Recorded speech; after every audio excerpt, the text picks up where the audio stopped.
Hello, hello, hello. Welcome everyone to the second day of the Tata Steel Chess India Rapid 2022. Along with me is the wonderful Tania Sachdev. Hello, Tania. What's up, Sagar? This is going to be such an epic day, an epic fight. We've got amazing matchups. We've had an incredible day one. And right before we went live, Sagar, Hikaru has made a tweet. And I think we have to talk about it because really it's been, I think, the most surprising result of day one. Yeah, he is on half a point out of three, and he made a tweet which is So Hikaru is saying, hoping for better results today. Jet lag is brutal. He did come just one day before, so definitely feel the pain here. Starting Tata Steel Chess Rapid and Blitz day two. He's feeling the jet lag. He's feeling the heat of the tournament.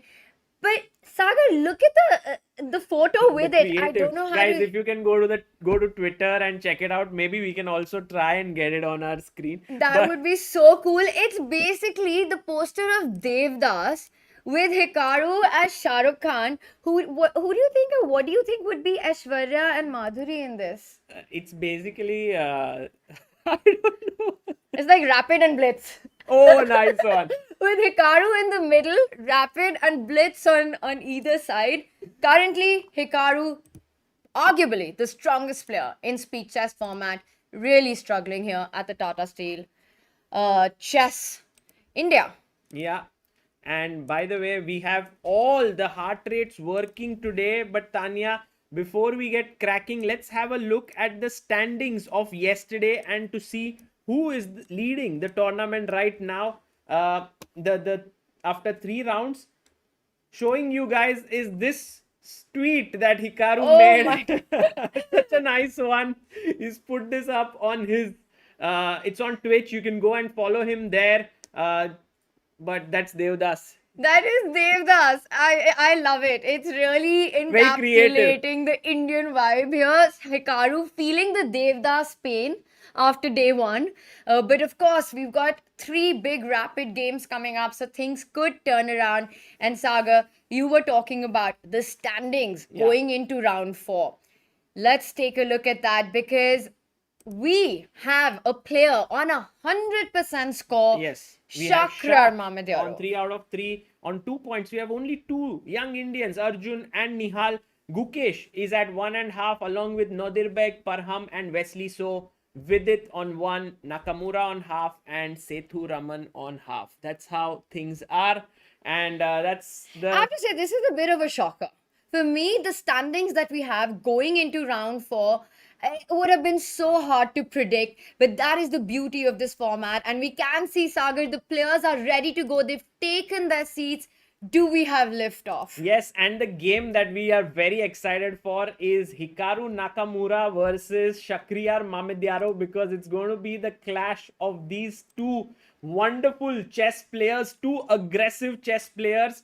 And Tanya, before we get cracking, let's just have a quick look at our pairings for today. We have Hikaru versus Mamedyarov, Parham Maksudlu versus Wesley So, Arjun Erigaisi takes on Sethu Raman. Nihal versus Gukesh. What an interesting clash that is going to be. Nodirbek versus Vidit Gujarati. Oof, Sagar loving it, but definitely all eyes on the Hikaru Shark match, but also the Vidit Nodibak and the Nihal Gukesh. For sure. That is going to be one hell of a thriller with these two youngsters playing against each other. We've got action. Let's do a quick opening tour.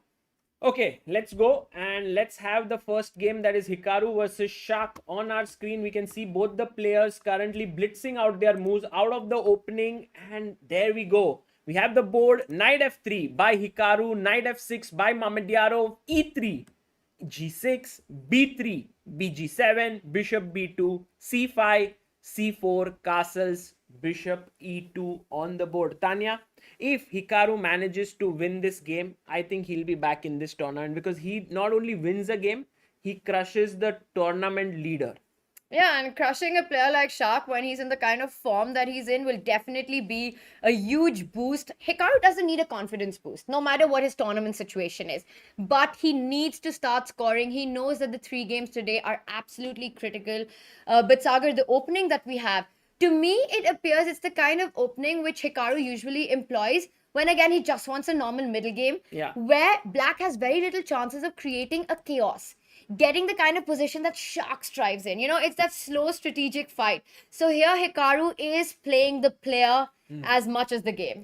Absolutely right. And I think with Shak, as we have seen his games against Setu Raman, his game against Wesley, so he just likes to create a mess on the board.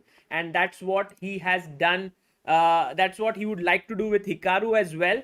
But I believe Hikaru has other intentions. For now, he's got his queen to c2 here.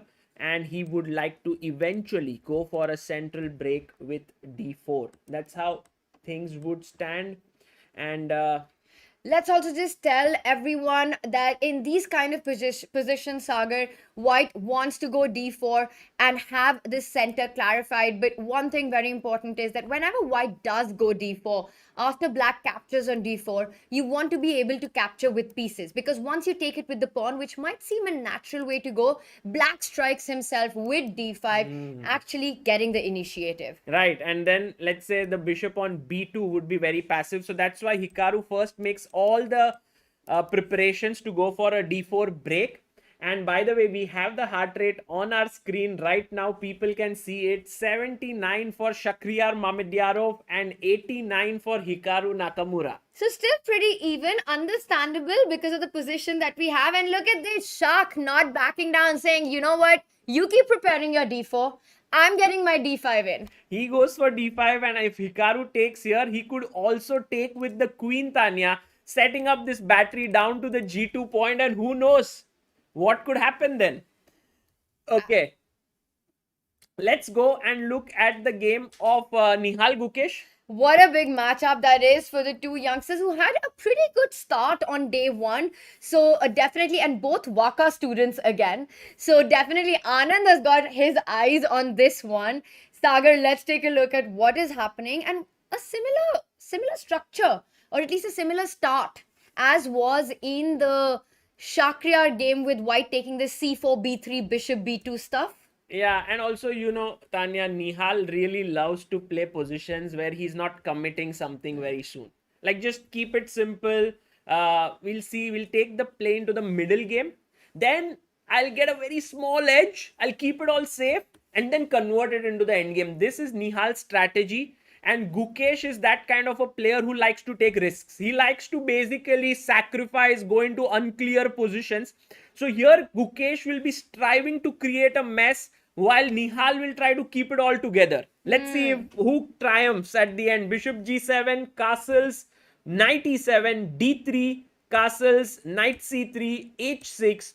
And this is the position on the board. Tanya, I like how Gukesh has gone for this Botwinick's triangle, as they call, with d6, c5 and e5. And one of the main ideas for black in these structures is to go bishop e6, queen d7, and at some point try and trade off this monstrous bishop that white has on g2. So that's the plan that I'm expecting from Gukesh. He will try to trade off this bishop. Meanwhile, if he's also gets everything that he wants, he'll try and expand on the queen side. Ideas like rook b at a6, b5. Absolutely, and he also can go f5 and g5. Flexibility. Very flexible.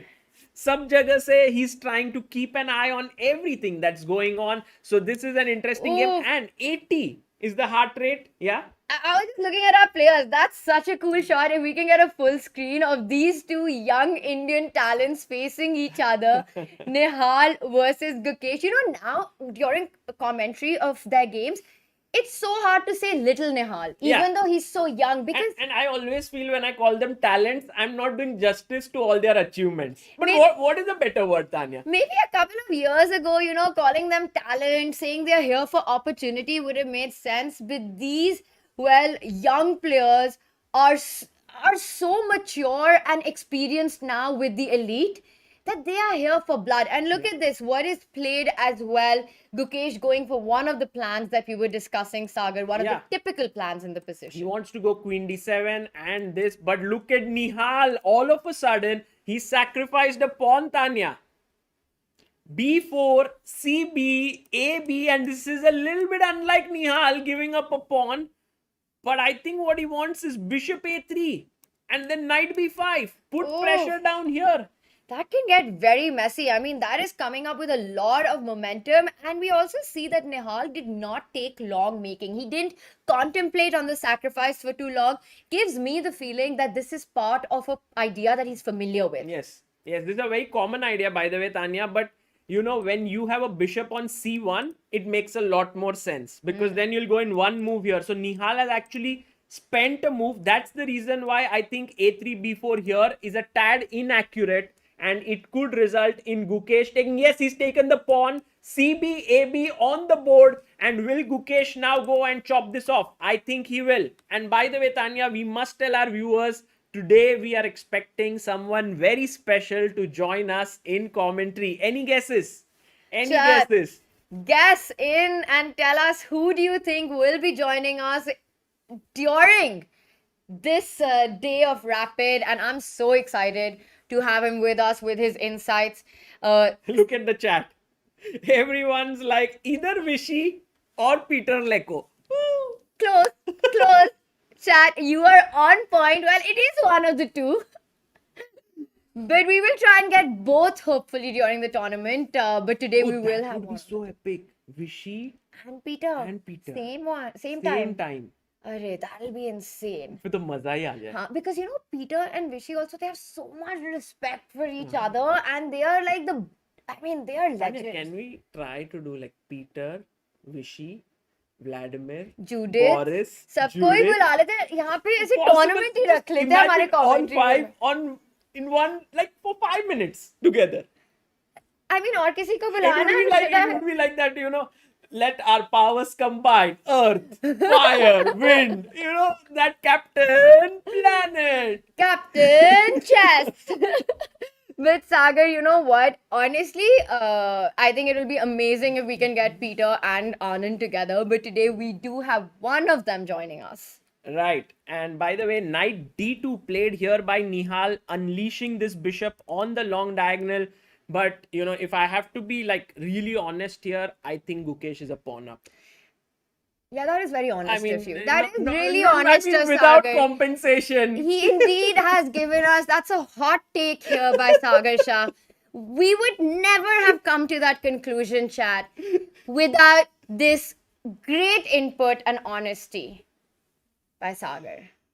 Yeah, you know, it's very in this age of expert commentators, no one really spits out the facts. And here I am doing that. Yeah, I'm just saying, spitting just out the facts. Putting it as it is, you know, Yes. saying it exactly the way it is. Tanya, I must tell you something very important. What? That Nihal's heart rate is 116. Oh. Again, fact check. Look, this was a fact, but suddenly you're like, oh, I said Gukesh is pawn up. You're like, oh. Many people in the chat would have gone, oh, Gukesh is pawn up. That is true. The problem is not with you stating Gukesh is pawn up. It's just, there's no problem at all, actually. But I love the honesty of it. How you were like, honestly, he's a pawn up. Okay. But Sagar, 100% agree with 120 for Nihal being a very exciting factor because Gukesh, not only, honestly, he's a pawn up, but he's honestly very calm. He's at 90. Gukesh knows how to keep his calm. We've seen that in the past. Tanya, can we quickly go and check the game of Vidit versus Nadirbek? Let's do it before we return to the leader of the tournament, playing against the heavy favorite. Shaq versus Hikaru is such a big match. We will go back to that. But look at this endgame we've got with us. And Sagar, we will quickly take this from the top because so much has happened. I think this is a very well-known opening, Tanya, where you play your bishop out to f5 very soon. And you ask a question to your opponent, are you going to do anything about it because my bishop is now out? And generally they used to do this without h6 before.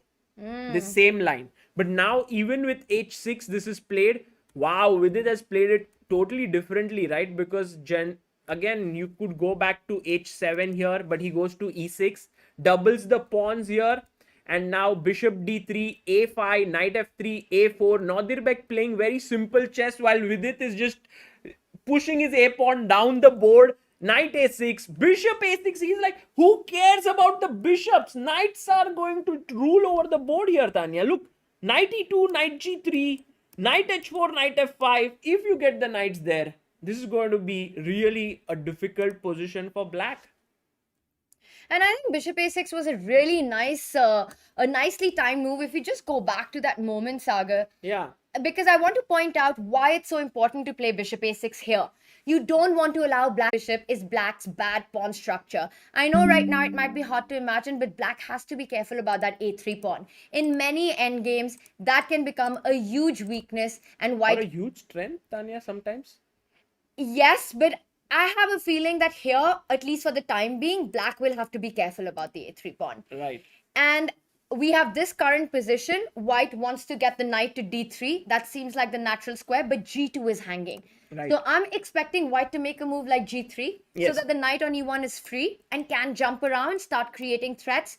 I like white. But it should all be fine here.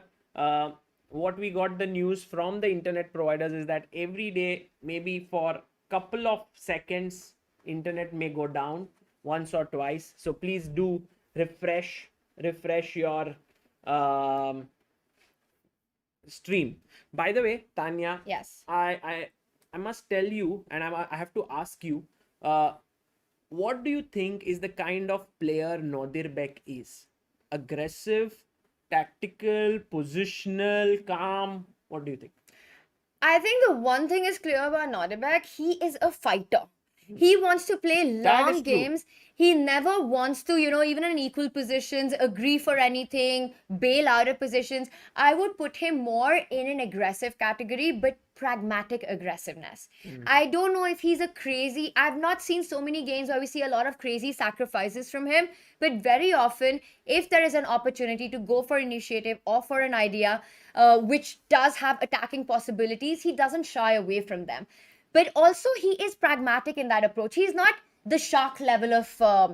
But it is based with very solid positional principles. He bases them very carefully. He doesn't go for unfounded attacks, and that is exactly right now. You will see that he is positionally better, and you can be sure that he will just keep on grinding this position for hours together. It makes me think of what Shark said yesterday, Sagar, when you were interviewing him on the broadcast. He mentioned that, his style is such that practically players find it so difficult, but against an engine or against a computer, he's losing a lot of games. But when it comes to tournament play, we see him create these brilliancies and these creativity because he's playing against humans. I think with Nodebek, it is the other way around, where actually, even against the computer play and solid style. Right, absolutely correct. But we are going to be back, and yes, Sagar has gone to check out what is going on. So until then, it's going to be a bit of an arrow party. Please do refresh. We will have this fixed. Let's quickly get an update on what is going on and do a roundup of the positions. So we do have Arjun. Why have you taken my seat? Do you want me to take you through this position? Yes, I just want to inform the viewers that there is some issue with the internet connection. That's the reason why there has been a lag for like couple of like maybe 3-4 times already, and they are fixing it over there. So it's something which was not anticipated and should be fine very soon. So please do bear with us. All right, well, I will shift back really quick, but let me just tell you what's going on in this game while you were trying to fix that. Sagar, Arjun has kept so much flexibility in his positions, not traded off a single pawn. His last move here, white recaptures, knight goes back, will take one of these two pawns. I really like the idea of b4 in such a position. Meanwhile, white will also always be eyeing h4, h5, just very little, but I do like Arjun's position. Fantastic. Also, I'm really enjoying myself here, so just let's wait now. And we've got Hikaru versus Shak. What do you think about this one? Because my first feeling here is, oh wow. Oh, bishop a3. He's attacking the rook and also the e7 pawn. And I think rook c7 makes sense, right? Oh, rook g5. That's the thing about Shak. He's so unpredictable. He goes to g5. Okay, if a king f1 makes a lot of sense, right? King f1, let's say he sidesteps the check. I'm still putting pressure on e7. What do you want to do? Maybe rook e8 looks like the only move, right? Looks like the only move because, don't forget, you can't really push the pawn. The rook on f8 is hanging. So let's say you go rook e8. Yeah. And now the point is that I have this free hand along the c file. And I want to try a way to get my rook onto the c7 square. So moves like knight e2 or knight a4 come to mind, clearing up the file. Once again, I don't like how Shark has placed the rook on g5. It just feels white will get play faster, and it all comes down to having control of the open file. Meanwhile, black will try and create play like that, but you don't have targets. Yeah. Sagar, would it be fair to say that Hikaru has the chances in this position? Oh, for sure. I mean, if he goes knight e2 here, that's very natural. Also, knight a4 is very natural. Rook e8 happened here. Just getting the rook to c7 looks so powerful. And by the way, are we having the heart rates of these two players? That Good would also question. be very interesting to see. Okay, this is the live position, by the way. Oh, Rook e8 was Yeah, played. yeah, We this is do the- have all of this that has happened, and we are expecting Hikaru to find a way to blast through on the 7th rank. He has made a move. I see he makes the goes move rook Rook c2. So a quiet move. Slightly circumspect, but he's saying that, maybe I want to go rook d2 and rook d8. Maybe that's his plan, not to touch the knight at all. Also really nice because that would make a lot of pressure on e7. Yeah. All right, so this looks like Hikaru has the advantage here. Let's go back to the Nihal and Gukesh game. How are we feeling? A pawn down. It feels like a reverse Benko to me. Yes. You know, where you give a pawn true. for these open A and B files. So definitely lot of counterplay along these two files. Absolute. d5 is the move that will come very soon, Tanya. And at that point, black should be doing pretty okay. Well, let me tell you one thing, Sagar. If in this position, black gets a successful d5 in, black is more than okay then. You solve so many problems of yours, you create this play in the center, and it could be this moment. It could be this moment when actually the option of d5 becomes a reality. Yeah, true. We're getting an update that there has been a blunder in the... what? I Where's a piece? A piece is what? No. I don't think. Can we have Setu Raman's game? No, This this cannot be happen. real. Can we zoom in on the board? If possible. I don't know how you're keeping your calm right now, but you're absolutely this- right. how- Knight how d2 can- would not... Did how he play can it- knight d2? Exactly. What, he played knight d2? No, I didn't go and check on the board, but I'm seeing it on Leech. Okay, No, let me go but and check and see on the board, Amrita. Actually, Amrita just wants to follow your commentary, Sagar. She's like, who's gonna watch it live? I wanna he watch played it. He played it. There's one piece missing on the board. Unbelievable. Setu Raman has just gone knight d2. A complete blank moment in his mind. Wow. He thought there was no knight on f3, and Amrita, what happened? he played. he played knight d2. And this is not some online game where there's a mouse slip situation. This is over the board chess where you play this move. This is a blind spot. I can't believe it. How do you play knight d2? Like, firstly, Arjun would not walk into a fork like that. Second, there's a knight on f3. Yeah, What it's would be his heartbeat? I don't know. At that point of time. How much?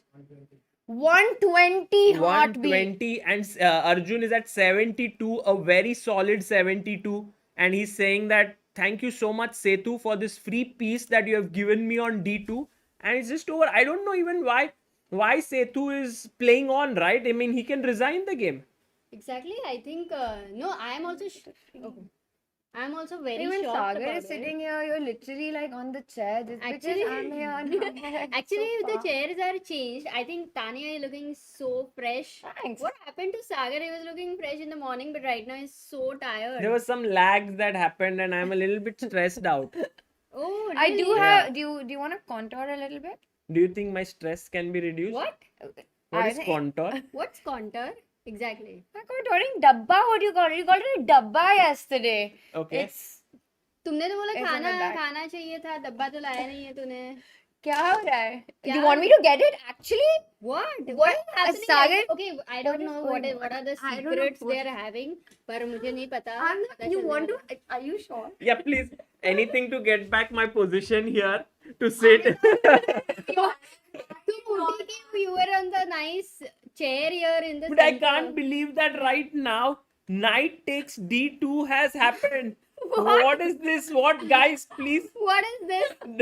Oh my god! This will Okay. This is the secret to freshness. This is the secret to your freshness. Amazing. Okay. Can Okay. you just how do you Guys, do it, Tania? How do you do it? Can you just make him fresh in Sagar, 2 okay. seconds? I am going to. Are you sure you want to try this? And you don't I'm ask not him, sure. just I don't do want this and just do this.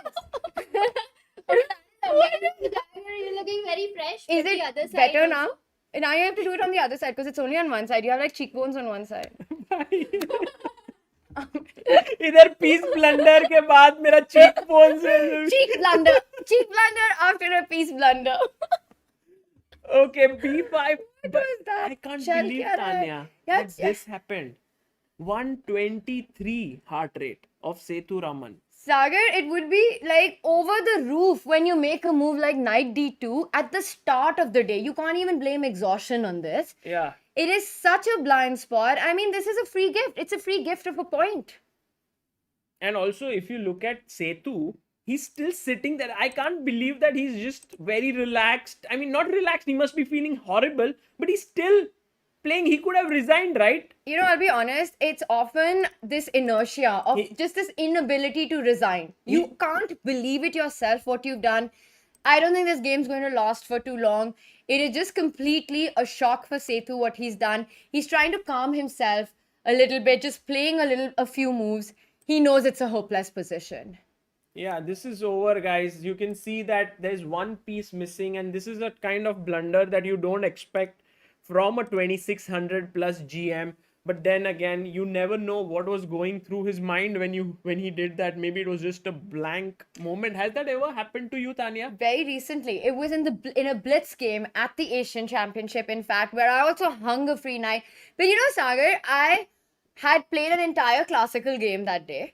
It was the 4th or the 5th round, and it was a complete blind spot. I blundered a piece, I lost the game. But my point is, in this game, you've just started the day. It's a rapid game. For me, I mean, it's clear that this is a complete blind spot, but it's so hard to fathom it at this point during the day. Right. By the way, I don't know if people can watch the stream. Are we still having some lag issues? Lot of issues here going on, chat. Not just the lag issue. We're trying to get Sagar to have cheekbones. We are having those issues. We're having the lag issue. We're having blunders on the board. Yeah, I think people, can you hear us, guys? Chat, tell us if you can hear us.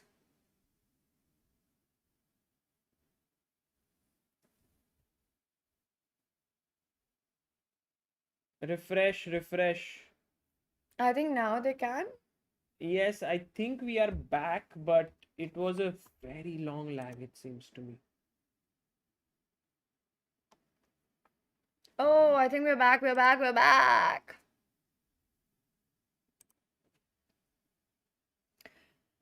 Okay. All right, Sagar, we're back. And yes, we're trying to fix all the tech issues. But meanwhile, there have been a lot of moves on the other boards. So difficult to get over what has happened on the Arjun game with Setu blundering a piece. Let's do a quick tour and see what is the opening outcome for these players. Who stands better? With And whom? let's start with the Wesley game. It's a game we haven't looked at. Parham versus Wesley. And I can just say one thing. I'm loving those pawns on the king side. Wesley's pawn structure, very questionable. The a4 pawn is weak. It's as simple as this. With the pawn structure on the queen side, it's so hard to make a passed pawn. Meanwhile, white has it a lot easier. And though you have given up the g4 pawn, the h pawn lives, a4 is hanging. I don't think it's much, but if I have to take a color here, Sagar, it would be white. Yeah, agreed. So Wesley under some pressure, yeah?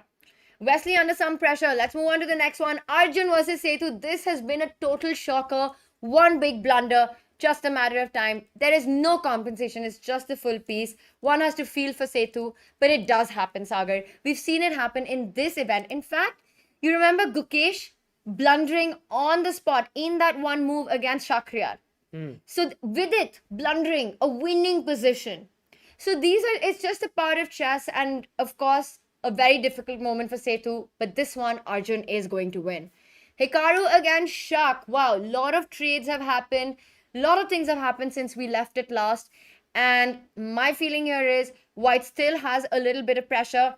Time for a breakdown. And let's take a look. Why is What did you White? do?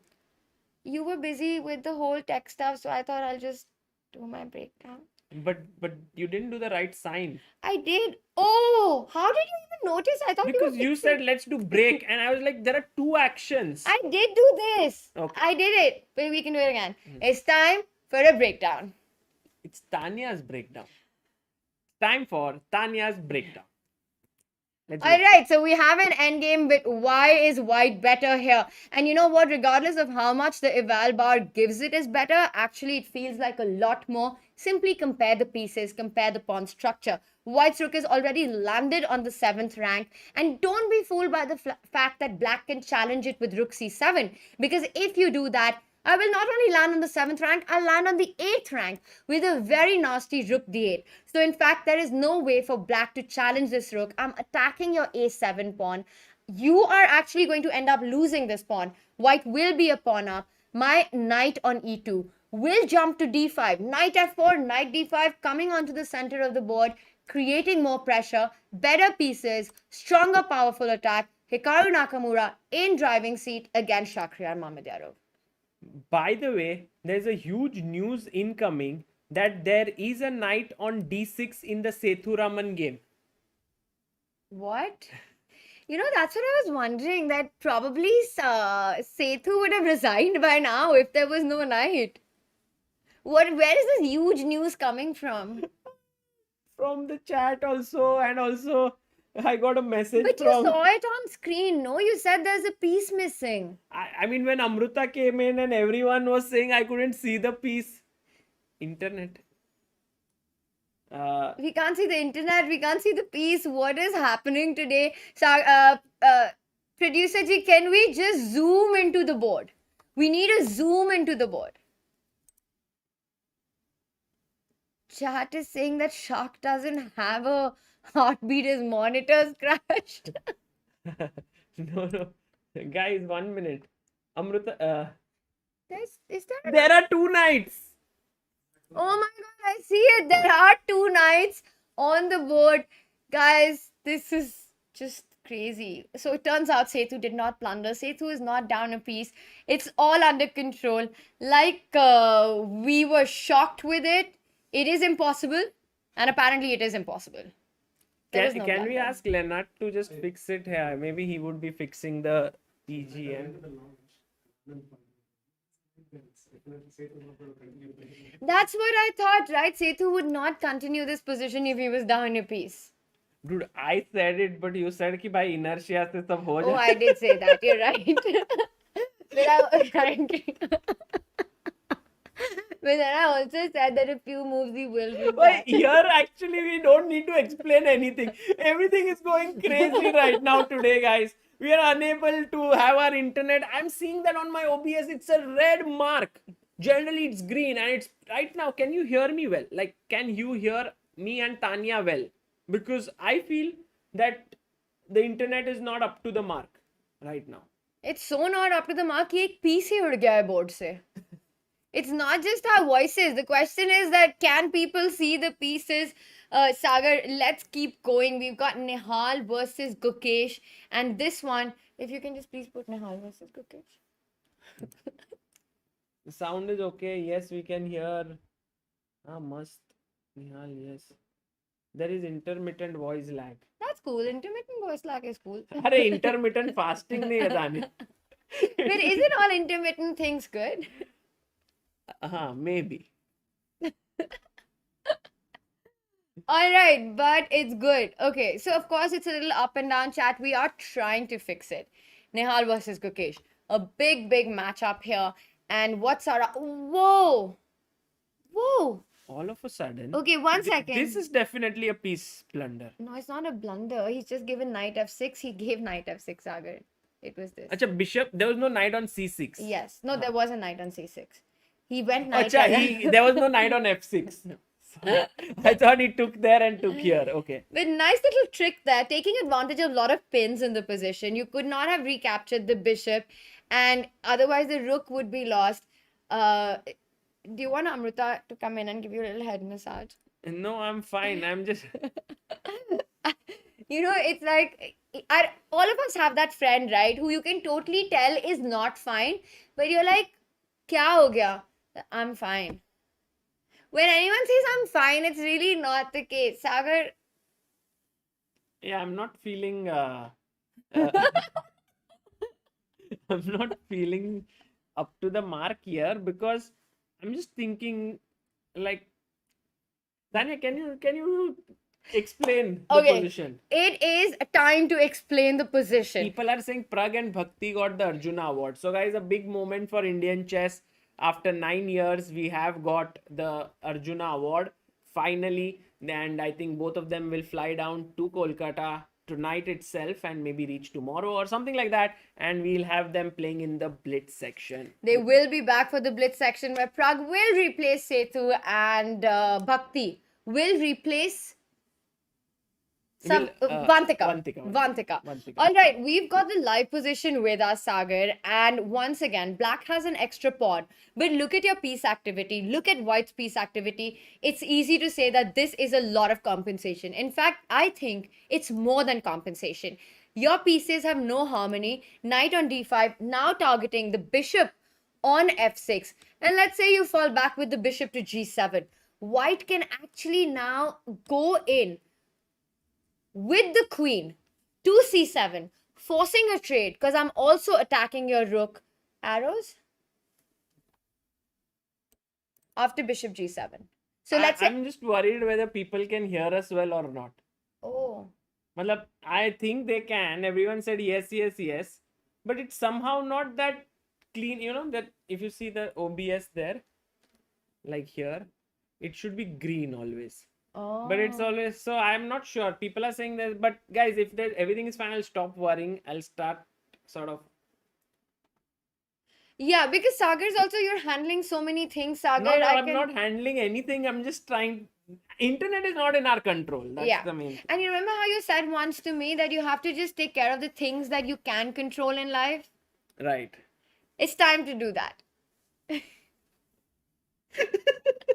Why, Tania, that's a very important thing that you have mentioned to me, which was mentioned to me by Vidit that day. And so it's all flowing around to everyone who said it goes back. Okay, rook e7 on the board and b7 pawn is now protected. But Tania, look at these two bishops crisscrossing the board. It looks like Nihal Sarin is going to beat Gukesh.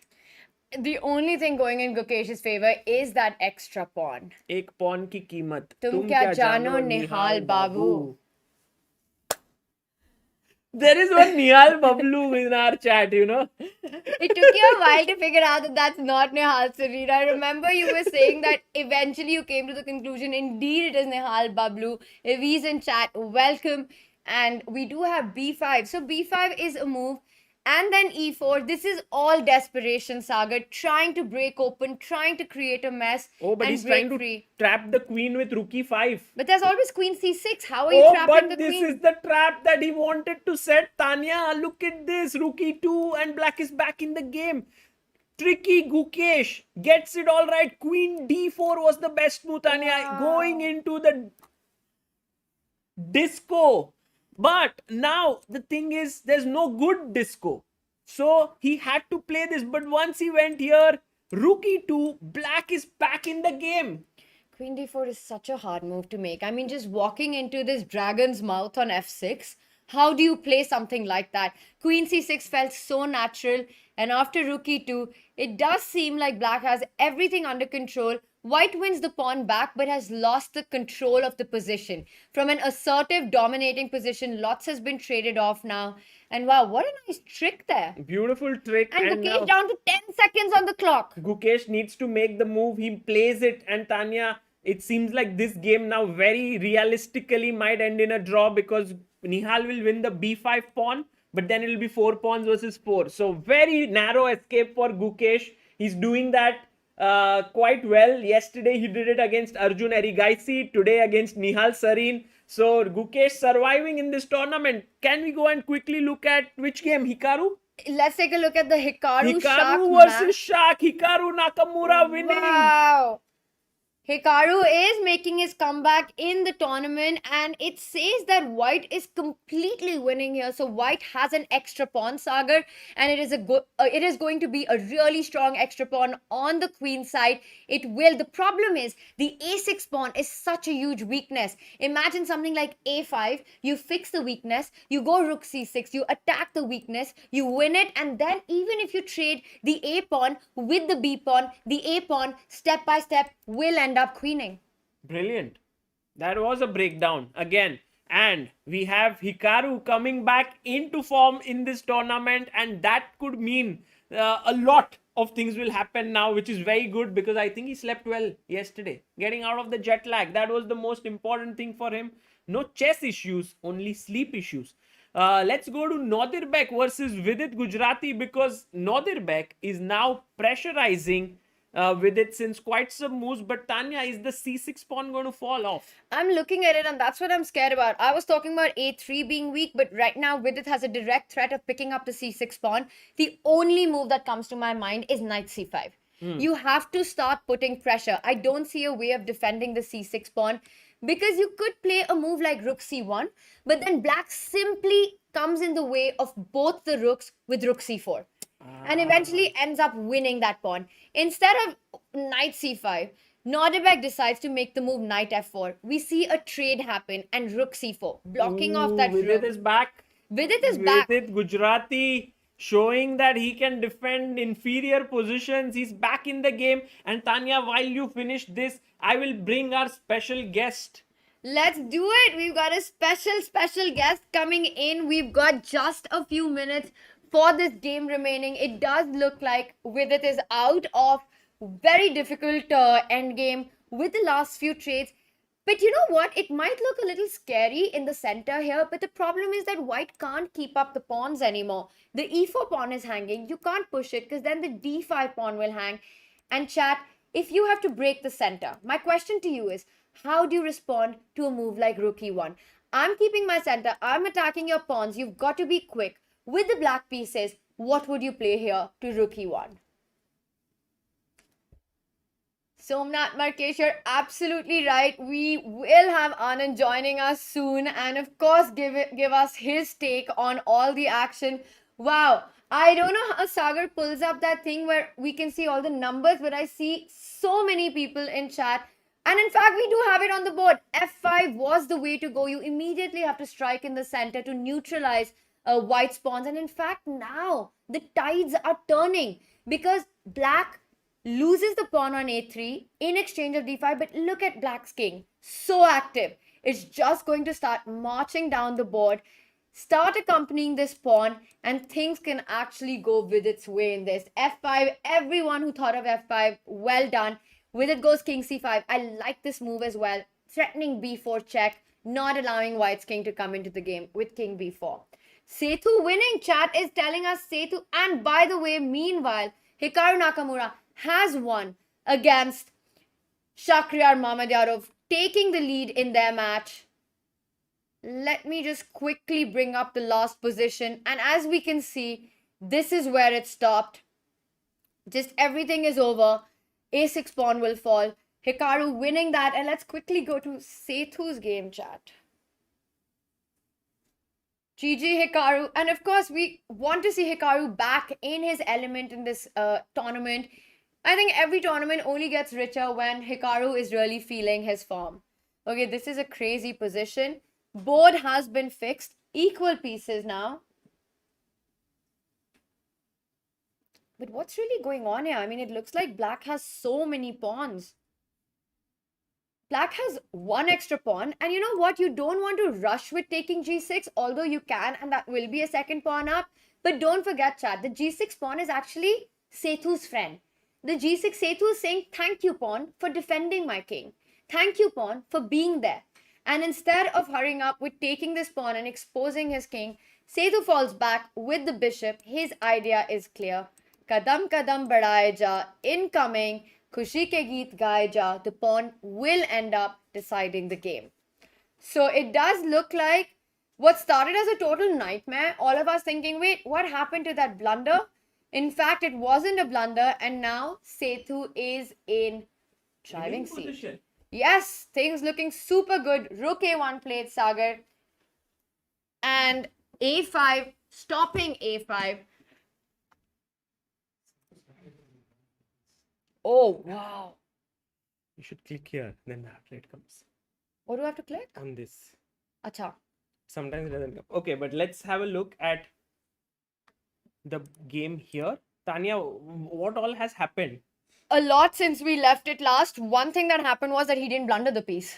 That's true. I was going there, and the guest whom we were talking about will join in a bit, but he said that it was very Sagar, big blunder! Big blunder where? Big blunder by Gukesh. White is completely winning because how are you stopping the pawn from queening? Again. I mean, first Gukesh was losing. Now he's again losing after a draw. If you go back Rook A8, trying to stop that pawn from queening, Rook C8, game over, Gukesh resigns, Nehal takes the big point home. Can you explain it again, Tanya? Here, Rook C5. It's already a very difficult position, and the reason for that is the D pawn, Sagar. I think it was a really nicely played conversion, not easy. But somehow Gukesh Bishop just E5 was the blunder, yeah? huge blunder in the position. Rook C5, and he defended it with F6, but after D7, check. Tanya, what was the problem with Rook? Oh, Rook 8, Rook C8. It's over. Exactly. You just block the defender, and there's nothing that can stop the D8 queen. And that was how this one ended. A big fight, but Nehal sacrificing that pawn, playing for initiative, it paid off. And with that, Can we go to Abdul Sattar or Vidit? let's go there because Vidit managed to Vidit create winning! some chances and he's winning. What a What can we go turnaround. to Vidit? Board, yes. Tanya, this is insane. What is happening today? Day of blunders. This is a day of blunders, guys. Not only on the board, off the board, everywhere. We are witnessing so many mistakes being made by players. And this one is going down with its way. C pawn moving forward, and he has 26 seconds. He goes king A2. And C2, push the pawn with it. All Push you have to the do row. is push the pawn. And the point is that after C2, Sagar, he's gone for it. He plays C2, But Rook C5, King D2 will come in. Check. Then King C1. And then Rook E5 back. And then Rook 8. Oh. King B3 is there though. And then King B1, C1. Let's just have the arrows to show that. King D2. Let's have it on our other board. This is our big screen here. But what Tanya essentially saying that here after king d2 check, you go in with the king here, and then after rook e5 you have this little check on the side, king comes up, and now you can make a queen. What a big turnaround because Vidit was in trouble in this one. Not a Oh, bad. he goes rook e8, Tanya. He doesn't even go king d2. He's like, I'll do it my way, at my pace, and at ease.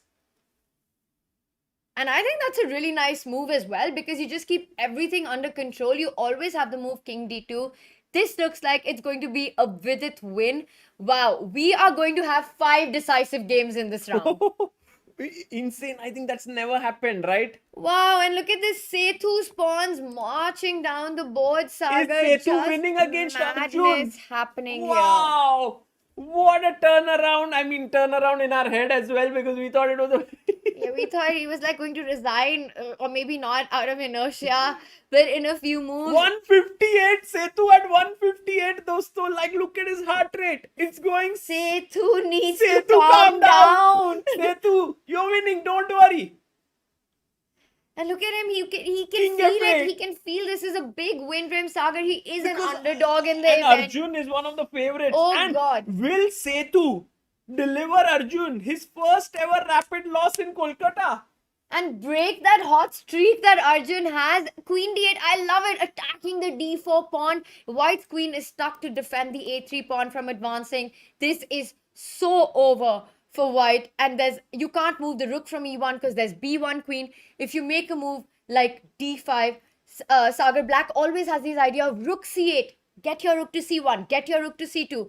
Instead, he just goes king G2, Don't take on d4. Chat, what happens if you take on queen d4? White to play. Why should black not take on d4?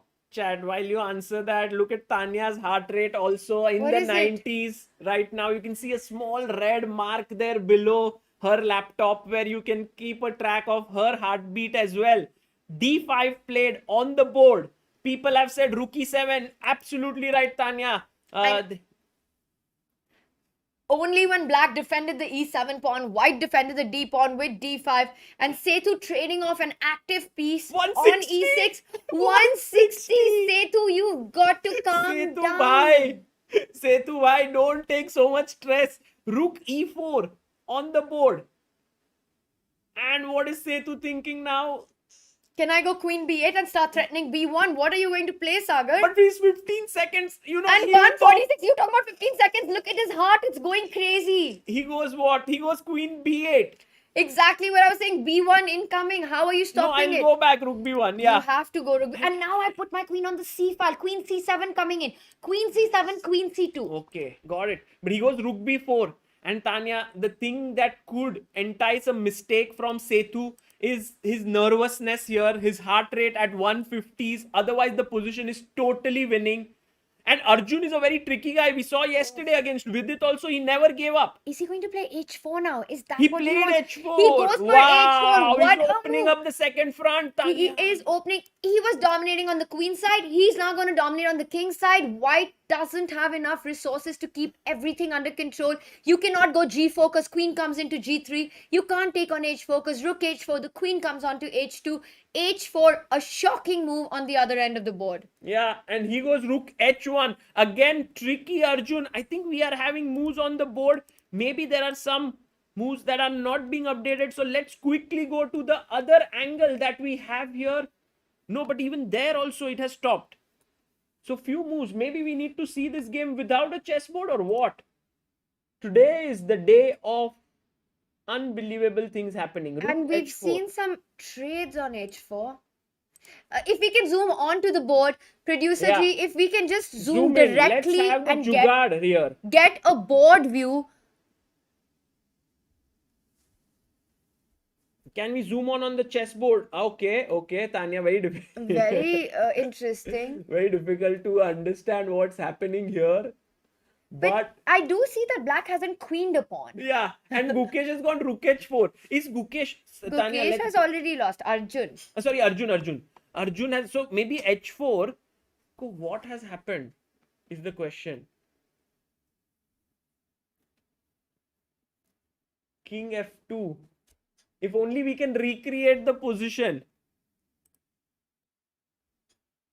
It's so... Alright, let's get the players on the screen because this is difficult to follow with this board view. Yeah, this is better. Tanya. Let's do this one. Because here we can.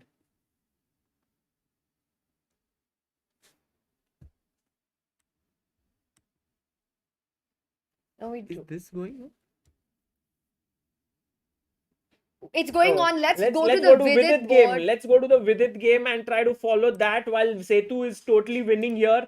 Chat, what is the Lord Setu situation? Sagar, do you have any idea? Were you able to figure that mystery out? Yes, it's just we have to ignore it. Oh, That is the thing. okay. King d3. And now rook f5, Tanya. Oh, rook f5, rook e6. Going here and giving a checkmate. No, he takes on h5, which is a Also good move super as well. nice. Because if he takes here, it's a queen. If he takes the pawn, it's a mate. Well, it will be a mate. You'll move the king, I'll queen, and I'll mate you next. So Right. rook h5, nice little tactics there.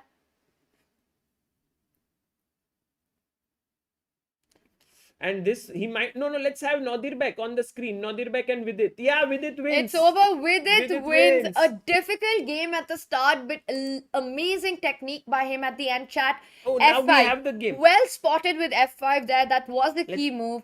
And well done. We do have the game. Setu. Yes, Setu Arjun. Let's go. It's still going on. It's still going on, Tanya, and still Setu is clearly winning. I think he might resign now, Heart Arjun. rate, let's 140. Oh my god, 143. what is this A2 B2? This looks like insane stuff. A2 B2 Setu. A2 B2 Setu. Nice. A2, B2, Sethu doing well. He queens it finally, and Rook H8 is only a check because after King G7, there is nothing going on. You don't want to go King F7, allowing Queen H5 with He a gives check. a check. King G7, he's Are going there to play. any tricks left? Yeah, Any? just King Look F7 at loses their to Queen rook. H5. 2 queens, 2 rooks, queens. So all major. All pieces. major, but Sagar, King F7, white checkmates with Queen H5, Queen H6. Oh, so King be G7. careful. No, he goes Queen G8. Full. Ooh. He's like super solid. Le, mera queen. I have many queens. He says, I'm not even going to give you a chance to go Rook E7. He says, 2 queens hai aur teesri bhi ban jayegi abhi. It's like, you know, Amrita. Oh, now he'll make another queen very soon. Nice. That's Setu for you. Guys, what a game, man. Setu Raman now has equal material on the board, 3 pawns, 2 queens, but very soon he'll have an extra queen. A full queen up. Wow. You know, this is the kind of position where even if Black didn't have the A2 pawn, White's king is still in danger. Yeah, true. And Wait. by the way, Tanya, did you see Vidit is standing He's going to there checkmate. He's going to and checkmate. looking at the game? He's like, okay, how is Setu doing it? Let me just see. He's getting inspired, and it's checkmate, Sagar. It is checkmate. But how is it checkmate? I mean, you can go Queen queen. H1, King G4. Yeah. And then maybe you have to He make goes some queen- slow move, yeah? King H6 or something. He goes queen D1 instead. Also winning. Tanya, just be careful, yeah? This Arjun has never lost a game here in Tata Steel Rapid, and maybe this may continue if Setu is not careful. What is he playing? Rook B7. He's defended the E7 pawn, Sagar. Very important to do that. And the thing and is, he's A1. making a queen. Yeah, A1 nice. is That coming. was a Your nice queen one. is defending. You just want to keep everything protected.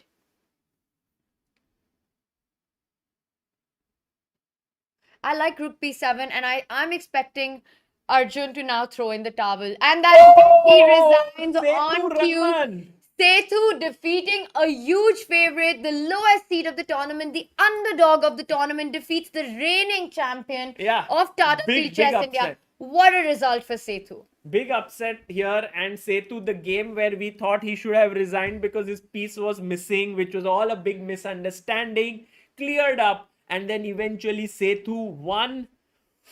Big result, Goosebumps. big result. And Tanya, can you take us through the other results that have happened in this round? We've had 5 decisive games. I mean, when we were talking about players looking for blood, this has been a bloodbath of a round. Let's take a look at how it went, Sagar. Parham Maksudlu beat Wesley. So, with all the excitement, we Upset number completely one. forgot about this one. Upset number 1. Sethu Raman beats Arjun Aragasi. Upset number 2. Hikaru Nakamura beats the tournament leader. Not an upset. But in this situation, definitely In a the surprising result. Such a surprising result. Hikaru was on 0.5. He was on half a point coming into the day. Shakhriyar on full 100%. And Hikaru scoring a big win, opening up the field for the rest of the players. Nihal Sarin versus Gukesh, the fight of the prodigies. Hard to call anything an Not upset. an upset, but like the game was going up and down. At some point it was equal, and then Nihal crashing through those tactical things that he sees when he's low on time. Too good.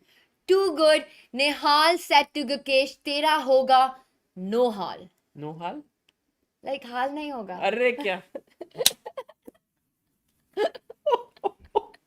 Nodibek versus Why Vidit. am I listening to this firsthand? At least chat can listen to it after 3 seconds. What? I thought it was a good one. It No? was nice. Tanya, Like, I no wanna- hal. I Tera wa- hoga, no hal, matlab. you will be fine. No hal, matlab hal nahi rahega. Acha, You bura hal won't hoga. be fine. Okay, got So, it. Nihal saying no hal. Oh, Nihal said no hal. That's to Gukesh. Got it. There's this author, no? You will know her. Okay, ye nahi hota. And finally, a big result for Vidit after a very disappointing day 1, Sagar, where, he missed a big winning Oh. chance, lost the final game to Nihal, not Nohal, Nihal. And today, he starts the day with a win against Nodibek Abdusattarov. Nice. So, actually, a lot of players scoring their first wins today. And this is going to be very, very interesting. Can we have a look at the standings in some time? But Tanya, before that, how is it to watch with the heart rates? I've said this time and time again as a commentator, but also as a chess, player, enthusiast. It's such an interesting element to see how these top players are really feeling the kind of effect it has on their emotions, the positions that are on the board. And that's always a very new insight because usually you don't, unless you've got a Hikaru playing, we don't have so many expressions. We don't really see how the nerves are. But with this heart rate monitor, in a sly way, we get this real insight into what's going on. Yeah, fantastic. And I think that was very nice to see Setu going all the way to 160, keeping his cool still and converting it. So I think that's a very extra element of surprise that we get to know. And by the way, let's have a look at the next round pairings, Tanya. Let's do it. We will have the players back with us on the stage, I think, very soon. We see the arbiters are getting ready. They are setting up everything. And wow, look at this. Look at what we're in for, Sagar. Chat. You will love this. It is Vidit Gujarati with the white pieces taking on Hikaru Nakamura. What is so special about this game, Tanya? I just think it's special that two really strong players are fighting each other. Well, I think the chat knows it, and everyone's waiting for something very spectacular to happen in this game. Drama base India. Last time they both played against each other. There were two kings which faced off against each other. Right here. Right here it happened. Maybe they might play on the same. The board was, you know which one, Tanya? Extreme left wala. If it is that board again, I'll be like, no, the organizers are just making, the recreating that. The whole scene, that was such an epic moment from the Tata Steel Chess India previous edition. And I think it was back in 2019 when that happened. But they will be facing each other again. So a huge epic matchup. Meanwhile, Gukesh versus Aptu Satrov Nodebek, another big drama match. Right. Do not. Oh my god. Lot of history there. Array, this was the one where the Olympiad won.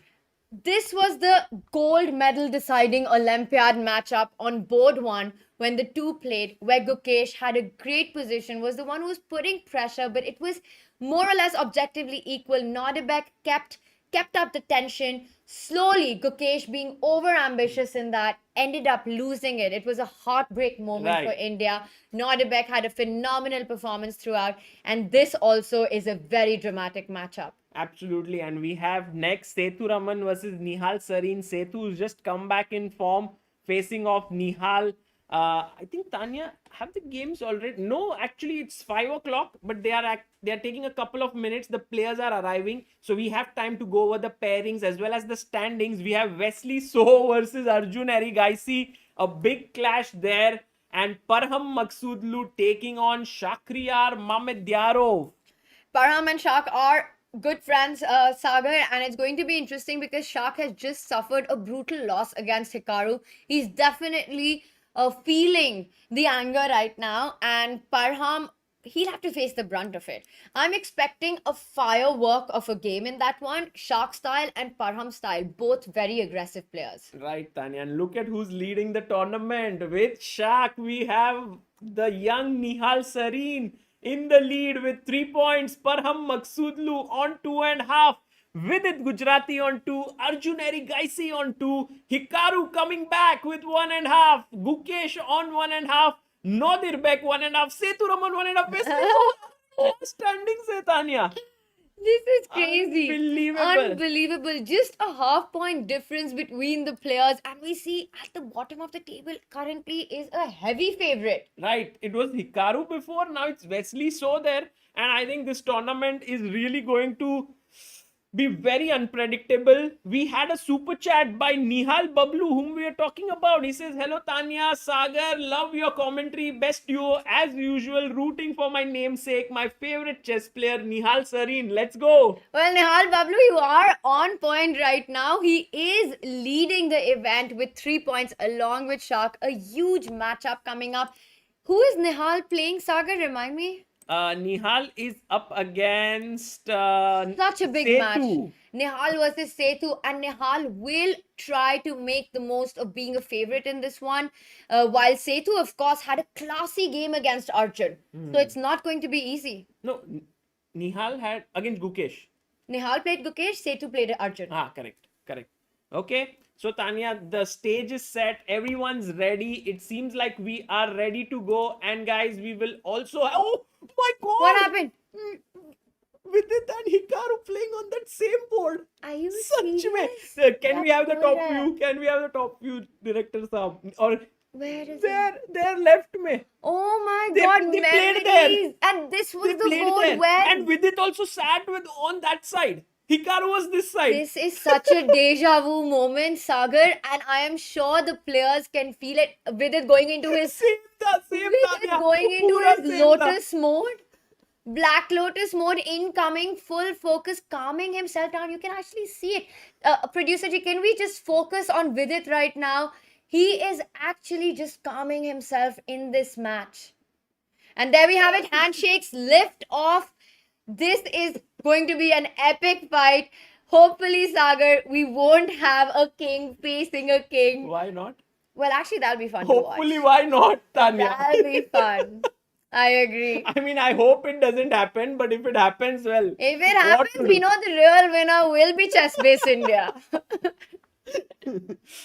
Okay, real internet will be the winner, will be the internet, because you know it's everywhere. By the way, this is a very famous clip for all those who do not know. There was an illegal move, but this time very unlikely. Meanwhile, Tanya, can we check first this game, because we are already on. I want to say, Sagar, the only thing missing is you sitting in that front seat. I'll go and front sit. row. You have to Should I- recreate it. We'll recreate it at some point with you almost passing out in the front seat and this game going on. It will be quite epic. Okay, we'll do that at some point. But Tanya, let's go to the board now and see. And meanwhile, while we begin, Tanya, I'll go and get our guest, because he was supposed to come at 5:05 and it's already 5:06. So I'm going there. Meanwhile, you can just tell our viewers I'll go through the openings. what has happened here. And guys, we'll be back. I mean, I'll be back with someone very special in 1 minute. In 1 or 1.5, maybe 2 minutes. Alright, chat, what is happening? Also, Sagar, while you're there, just go sit there now for 2 minutes and you'll get a nice clip, na? No. No? Acha, okay. Tanya, can you click on that games? I have to just click on games, right? Yeah, got it. All right, chat. So here we are. Let's take a look at the opening, and we're going to start with the Vidit Hikaru game. So it was a Spanish, and it's been a slow Spanish here. Sorry, an Italian with Bishop C4, Bishop C5, and still very early days. This is all theory, completely theoretical. It's going to be a long game, a long positional game. And of course, White has got ideas of eventually developing the knight to d2. The rook comes here. The knight transfers itself to the king side. Meanwhile, what Black wants to do is go castle. Different plans are there. Can try and go knight e7. Can try and challenge this bishop. We will see. Yes, I'm sorry, not the Spanish, but the Italian. And then eventually, Black wants a successful d5 break. Early days, right now, both players are definitely happy with what's happening. Let's take a look at the heart rate that we had going on. Vidit starts with the move rook e1. So still keeping it flexible. My bishop's open. I might land up with bishop g5. I might go knight d2, knight f1 next. I am expecting one of these two moves. We'll see how this continues. The only thing you have to watch out sometimes for is knight g4, putting pressure on the f2 pawn chat. White can also make a little move like h3, and immediately with it does play h3, h6 on the board. So early opening days. And let's take a look at the other board. We do have a very special guest joining us to take us through all the action.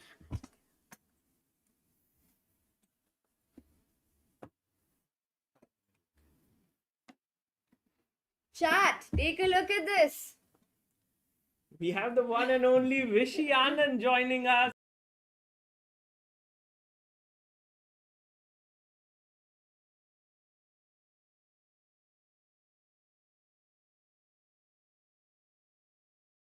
I think there was so much action, 5 decisive games, too much happening. Yes, and even I noticed that both of you were something was wrong. It was more than usual. So I at some point I scrolled through the thing and I saw Setu was a piece down, and I went to the big TV and tried to see the when the board finally came. And when it came, for me it was obvious there was something fuzzy on D6. There was clearly something on E6, something on C6, and both of them were looking too calm for knight takes 90 to knight takes D2. So I kind of figured it out, and then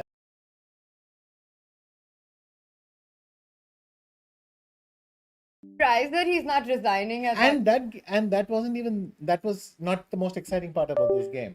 I mean, Setu at one point is a whole queen up, and there's a third queen coming on A1 Yes. or B1, whatever. And he gets low on time, he gets stressed, and he starts chucking material just trying to be alive. I told him, why did you blunder your queen with queen G8? I mean, queen G8 and queen C4 check. I mean, you blunder a whole queen, you're still winning.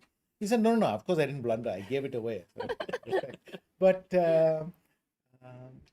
yeah, that was must have been a nightmare to be in, but for us it was fun to watch. So, Vishy, there are many interesting games going on. Which one should we begin with? We have Hikaru versus Vidit on our screen right now. Should we start with that? Yeah, sure.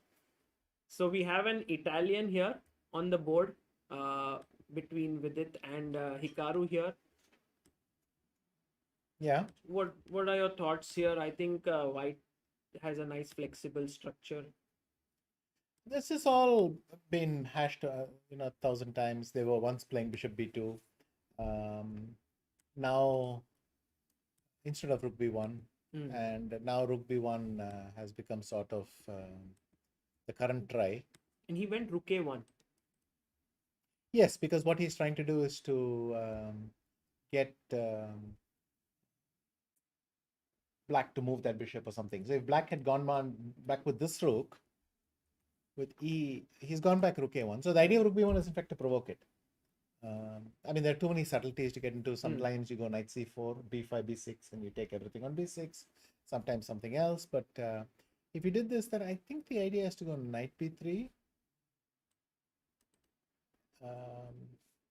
Bishop B6, and somewhere if Black plays D5, then you go A5, Bishop A7, Bishop E3, and you've got that weakness on A. So this is one theme that comes up, but these advantages are quite microscopic. But nonetheless, that's where the action is in the Italian right now. Right. Okay. I think the one game, because it's going to be a slow one, Vishy, what do you think about this position with Wesley versus Arjun? Maybe we can go through that one. Well, Arjun, to me, it seems that he is very well prepared in the French, especially. So he seems to have gone into it in some depth. I mean, this line is one of the most knight f3 is one of the most theoretical that exists. It's almost poison pawn level insanity. So if we go back, instead of a3, queen d2, queen b2, rook b1, queen a3 is just nuts. The line is so complicated and the draws go further and further. It's a bit of dare. I mean, I think Black is bluffing when he says, I'm ready to play this, but White is also bluffing when he says, I'm ready to play this. It's a kind of it's all mutually assured bluff. So anyway, Wesley blinked first, went a3. This is also known, bishop c5. So now you can't take because knight a4 immediately traps the queen? Correct. But this the thing is you have bishop c5. White cannot castle, so knight a4, queen a5 check. Of course, knight c3 is a popular draw, but you can go b4. Oh, wow, this is a mess. Queen a4 and so on, which is quite interesting in itself. But let's go back to the game. Knight cb5, a6, and b4. The thing is, after instead of b4, knight c6 in pre-computer days was a decent trap. You go bishop e3, then you go knight d6 check, king f8, queen h5, Oh, wow. g6, queen h6, and That's pretty. you get the two knights made. Uh, it's quite hope-based now, but anyway, a6 to d4. Very pretty to show. Yeah, and then takes, check. No, sorry, he took. That's the current And position. it looks solved. Yeah. So the obvious move is knight f5. You know, the one you'd immediately ask why not. But I think if you go d4, knight g7 check is not happening. King f8. Yes, and there isn't really any compensation. so maybe knight d6. Knight d6 check, and then let's say king f8. Now this queen h5 h6 is not that effective anymore. There's no other knight to give a mate on e7 anymore. Well, even here, king g8, knight c7, knight e8 might be fun somewhere. Oh, that's But the you have queen point. f8. But you have queen f8. So. Yeah, because if you take, there's this mate Yes. coming in. This is like the Kramnik mate on h7, right? With Fritz. Knight on f8. I mean, if the knight had been on f6, there's no way Kramnik would have missed the h7 square. But someone on f8 It's on f. just would disappear from a field of vision. So, okay. We just go to the live board. Sorry. Yeah. He's gone queen d3. Okay. He's gone queen d3, no knight f5. And Arjun is immediately back. Wesley's playing taken e7. quite a bit of time. He's down to almost 9 minutes. Yes. He must have known that Arjun has prepared the French. I mean, that's pretty clear from after round 1 yesterday. So Arjun prepared the French. Maybe he had difficulty guessing exactly which sub-variation Arjun was going to go for. Because all we saw yesterday is what he wants in the advanced. And so slowly the things peel back. And Wesley probably had to jog his memory a little bit. But to me, this looks fine for black. There is okay for this knight c5. There's f6. There's so many. So I'm not sure why. But Maybe it gives a small edge. Sorry. is it fine for white as well? He hasn't castled yet, and it feels like there's some pawns which are weak. You think white is fine here as well? Yes. There is simply no way a3 is going to be a real weakness, and black is also missing his dark square bishop. I suspect what both sides can look forward to some sort of equalizing run. But Somewhere f6, yeah. F6 f6 has to be this played. kind of thing has to Yeah. be, All Do you right. think Arjun is still prepared? Like he's at 15 minutes still. Yeah. It's not impossible. I mean, f6 is not a very difficult move, and queen d3, queen e7, all these things you can see in seconds. So it's not impossible at all. His preparation might even go a bit longer. So there might be some forced line even further down there. At least with the clock situation, looks like Wesley's feeling a bit of the pressure. And look, he keeps blitzing out. He could consider e5, but bam, bam, he just goes for this. Do you think Arjun is a bit like Levon? He tries to like blitz, or he's well prepared, like because Levon many times blitz out moves even when he's not prepared, right? Yes, well, Levon can do that very well, which is even when he has no clue what he's doing, he tries to look confident. I think the problem with Arjun is he's actually well prepared enough, so he cannot bluff. So, I mean, how do you bluff if you actually know what you're doing? Yeah. That's getting messy. You have to look like you know what you're doing, but you do know what you're doing. So you have to where does forget- this end? Yeah, Forget what you know. yeah, you have to pretend you're bluffing.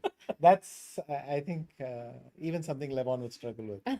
So this looks very nice for Yeah, white. looks very interesting here. It's a nice bit of prep because when white regains his pawn, black is still going to have the pawn on f6. And that's unpleasant. It is a clear weakness. So, And there's no good way to defend it anymore, so you will win this pawn. yes, maybe black will do some a5 or something, but then I have b5. And, I'm still doing well. And the thing is, this pawn is doomed. I'll get it sooner or later, but I will get it. All right, so things looking good for Gukesh here. Yeah, it's a pity he collapsed at the end because he defended quite a difficult position. Yeah. And all he had to do was to play rook d5 when the pawn was on d5 instead of this king f5.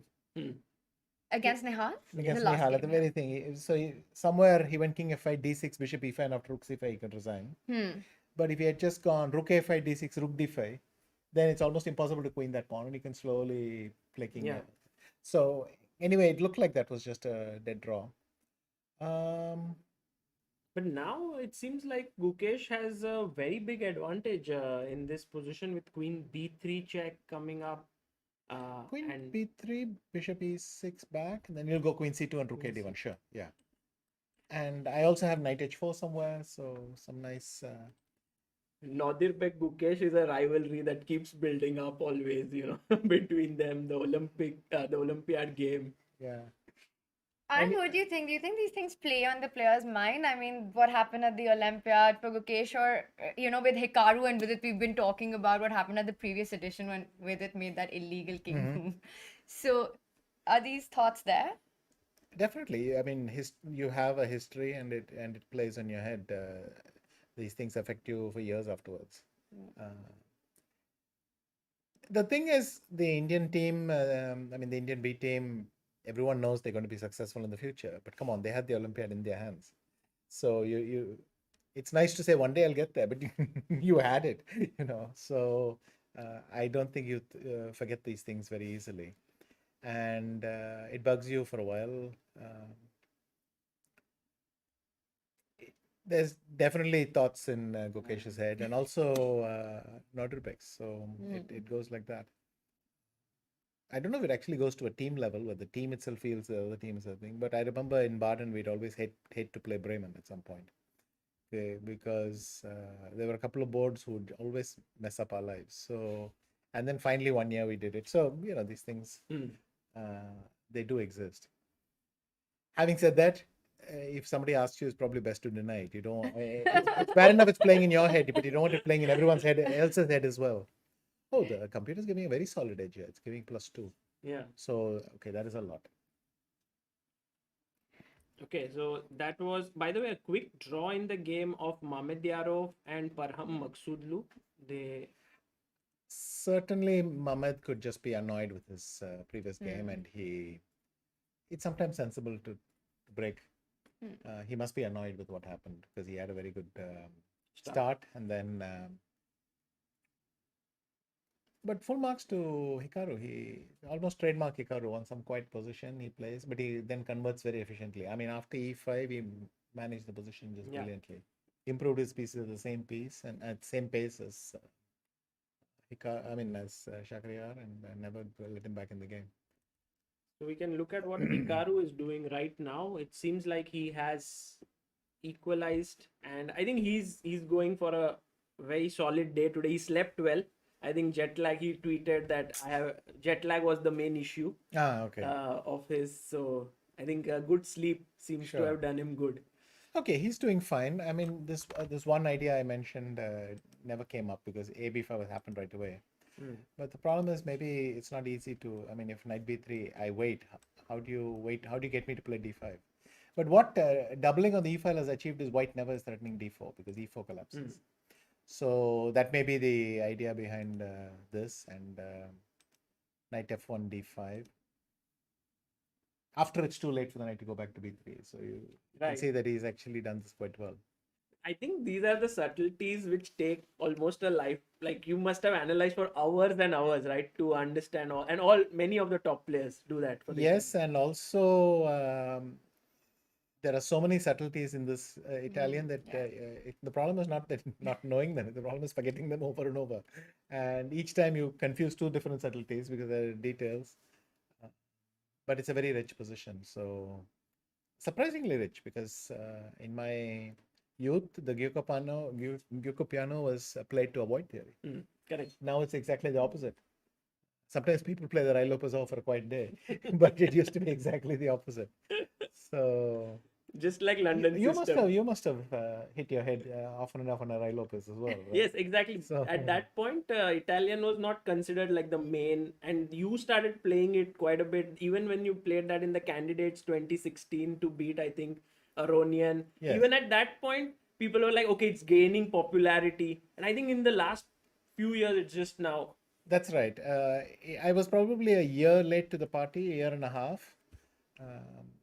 I struggled with Rajabov in some blitz in Dubai, so that was already 2 years before this game in the Candidates.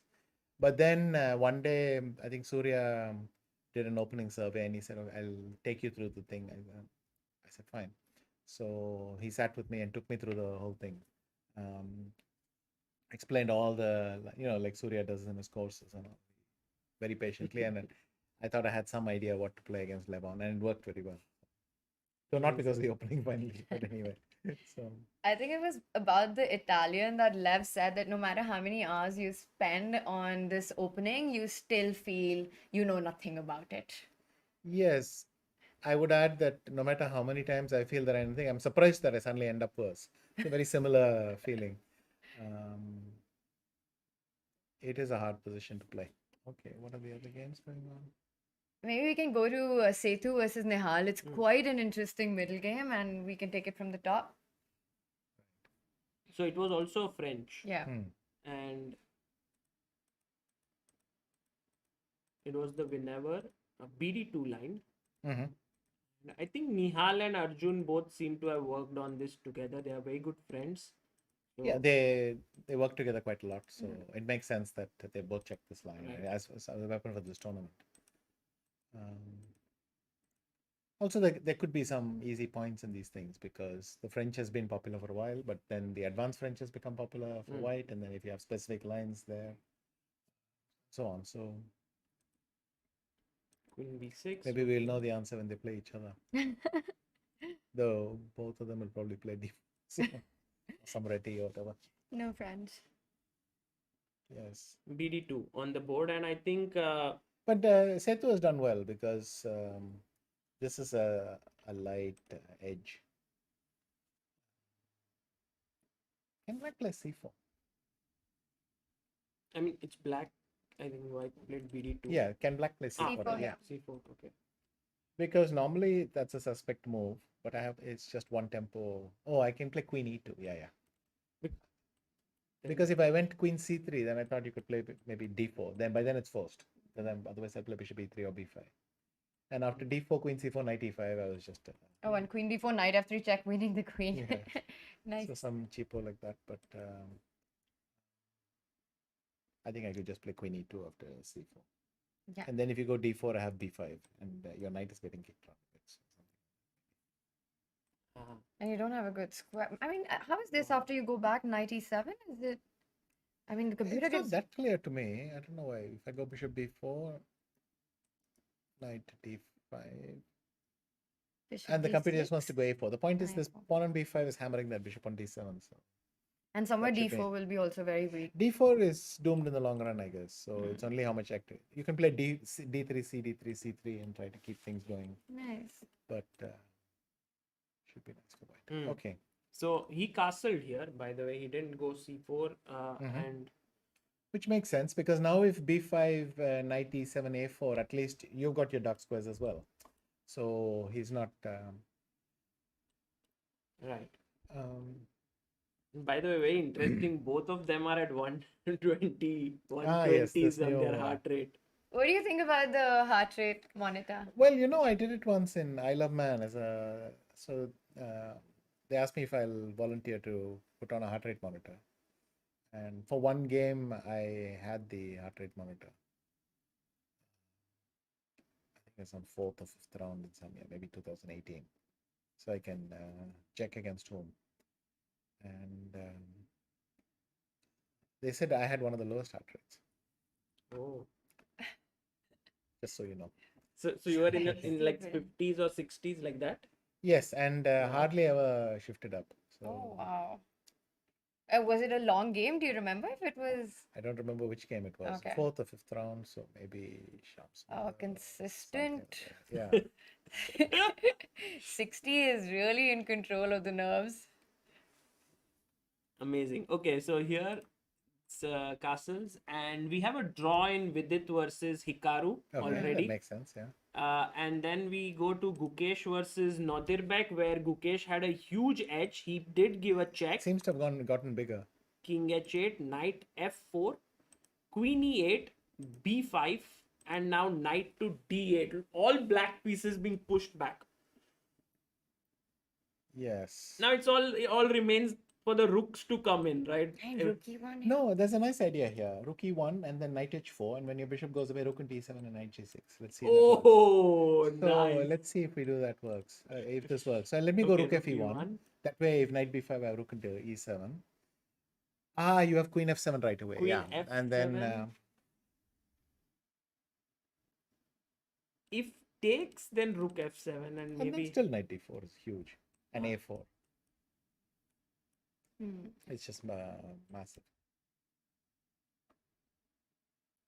But you have to be careful, as I think Gukesh actually has a smaller advantage in this game than he had in Chennai. So and you've got to be careful of these things. Yeah, we should look at Gukesh and Nadirbek here on our screen. They are super focused right now, especially Gukesh, because not only did he lose in the Olympiad, there was also an online event where he was winning. It was a Champions Chess Tour, and there also he lost that game where he was better. So it's happened twice to him already with Nadirbek. But today, very unlikely that he might botch this up. So let's keep an eye on this. And meanwhile, Tanya, Wesley versus Arjun.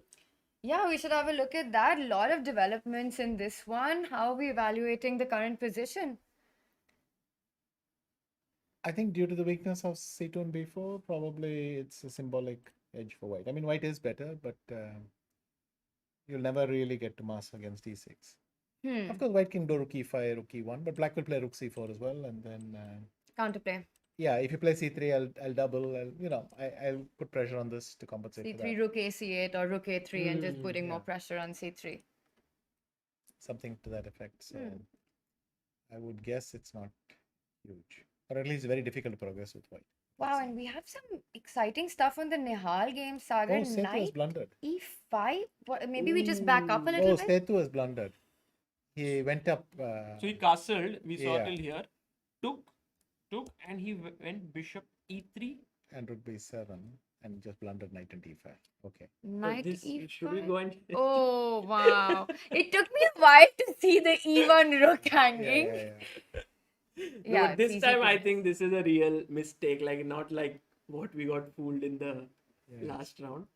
You can't take here. The irony is he could have started with rook b7, and after rook f d8 he could have gone bishop e3, queen a5, and then he has the position he wants. But he did it in the wrong order.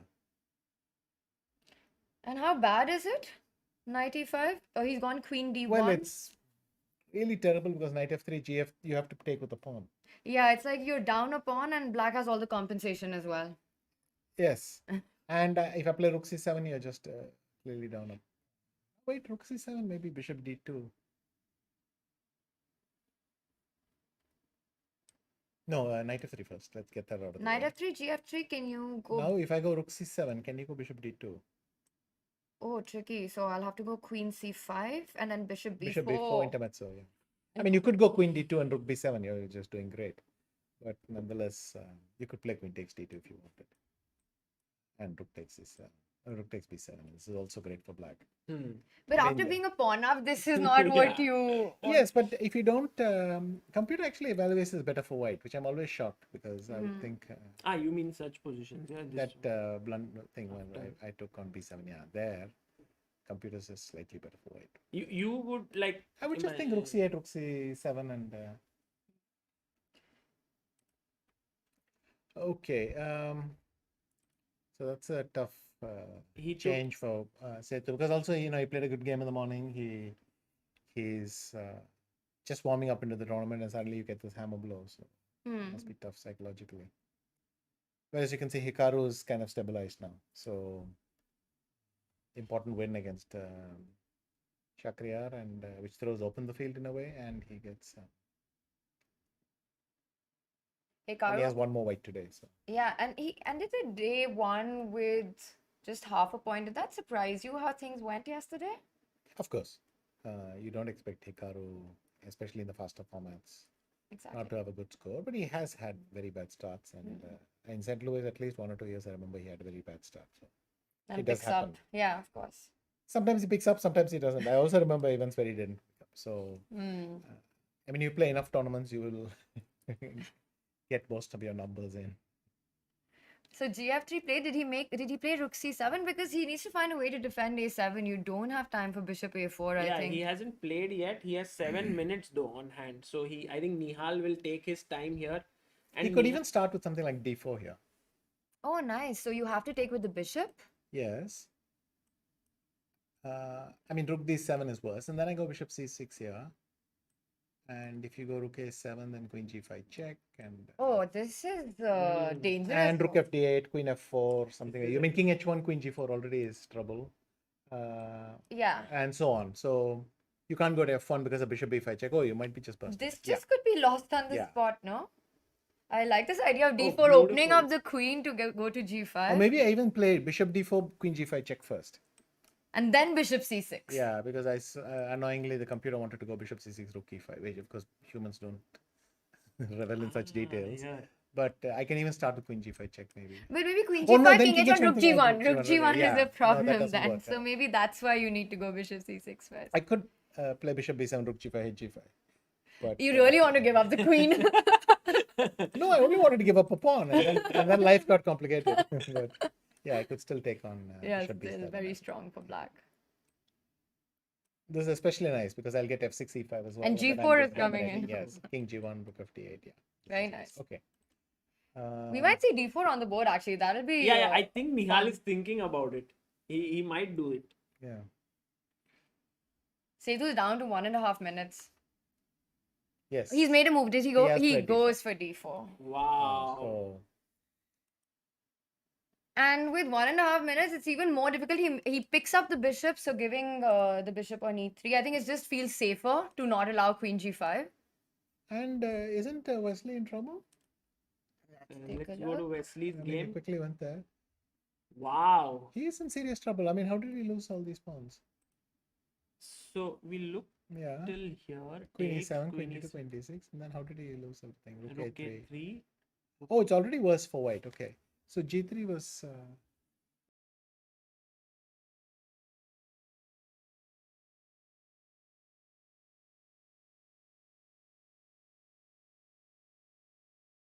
Which is also, I think, suited to today's thing.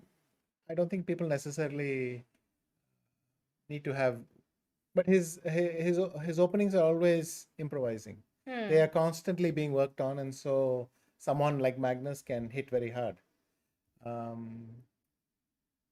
don't think Magnus realized just how personalized his criticism might seem, but to me it seemed fairly personalized. As in, Magnus Carlsen, I'm better than this guy in opening breath. But I don't think of his openings as being particularly bad because I don't think of anyone's openings as standing out. Really, if the only thing is to work out all the lines to a certain depth. I think that kind of. Do you think in this modern chess and with this rapid format, it's so important to have these little ideas and be prepared to sort of go into these offbeat positions or non-trendy lines? And like you're saying, Arjun's repertoire, he's always got this improvised small ideas everywhere.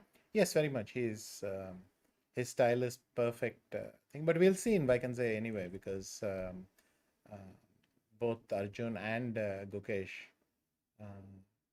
I think they're going to be under a lot of scrutiny for the first time, and Yeah. this is classical scrutiny as well. So we'll see how it works out for them.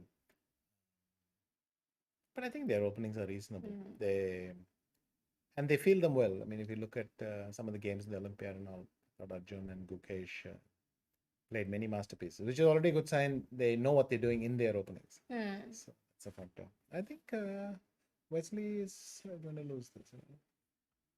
Oh, it's that bad, huh? This Wait, endgame? let's see. Rook takes He's h4. gone for, rook h4 takes Rook on. takes. Okay, they decided Oh, to. he's gone for this instead, and he's gone king f7. And after king f2, this is winning. Maybe. Because I'm able to play g6 check and at least eliminate one thing. Or h6 might be nice as well, just to have h7 soft over there. Like rook h4, maybe just go h6, you mean directly? King f2. Okay, please? let's go king f2. If you go rook h4, Hanji. then rook b7 check. You have to go back, Yes. and then h6 is a H6, draw. yeah. Because your king is pathetic on the 8th. So he's gone for king e6. But now rook b7. No, he's going to go rook f4 check, rook f7. Nice. And that king pawn ending is lost, of course. You go king e6, king f5, But if I go rook b6 check here, king f. oh, he's gone h6 instead, which is nice to have. And if if g6, then Rook b7. No, but maybe even then king f3. Why not? King f3, rook e5. Yes, king f3. okay, rook e5, Rook b7. rook f5, king e4. Yes. Okay, we're getting there. He's given a check though. First, rook b6 played after g6. Yes, this is necessary because after rook b7, d3 is annoying. So if he kicks the king out, then he'll clear. Still, Wesley's thing seems a bit jumpy. This is getting a bit scary, no? Because you might end up losing both these pawns. I mean, if I you think go he is going to lose both of them. rook b5, there's rook e5. Is So this... rook b7 now. You That have has to to be go the rook point. b7. Now, how are you going? King into g5, rook into h7, and I'm going to keep tapping your rook. I'm going to go king f3. It moves, and then I go back, and then I claim that I'm going to attack him. What do you think about rook h4 after rook h7? Is that a possibility? Then I thought king g3. Very tricky. Takes rook d7, rook d5. Yeah, Yes. nice. So, and then yeah, this is a draw. It's, I think, way more exciting than Wesley likes it to be, but we'll see. Wesley's got time on his hands, so that is important to defend this. Is this very close to a draw now? Well, it's either a draw or it's not. So king Yeah. g5. I think king g5, rook h7 is already table-based territory, right? Yeah. Yeah, it's 7.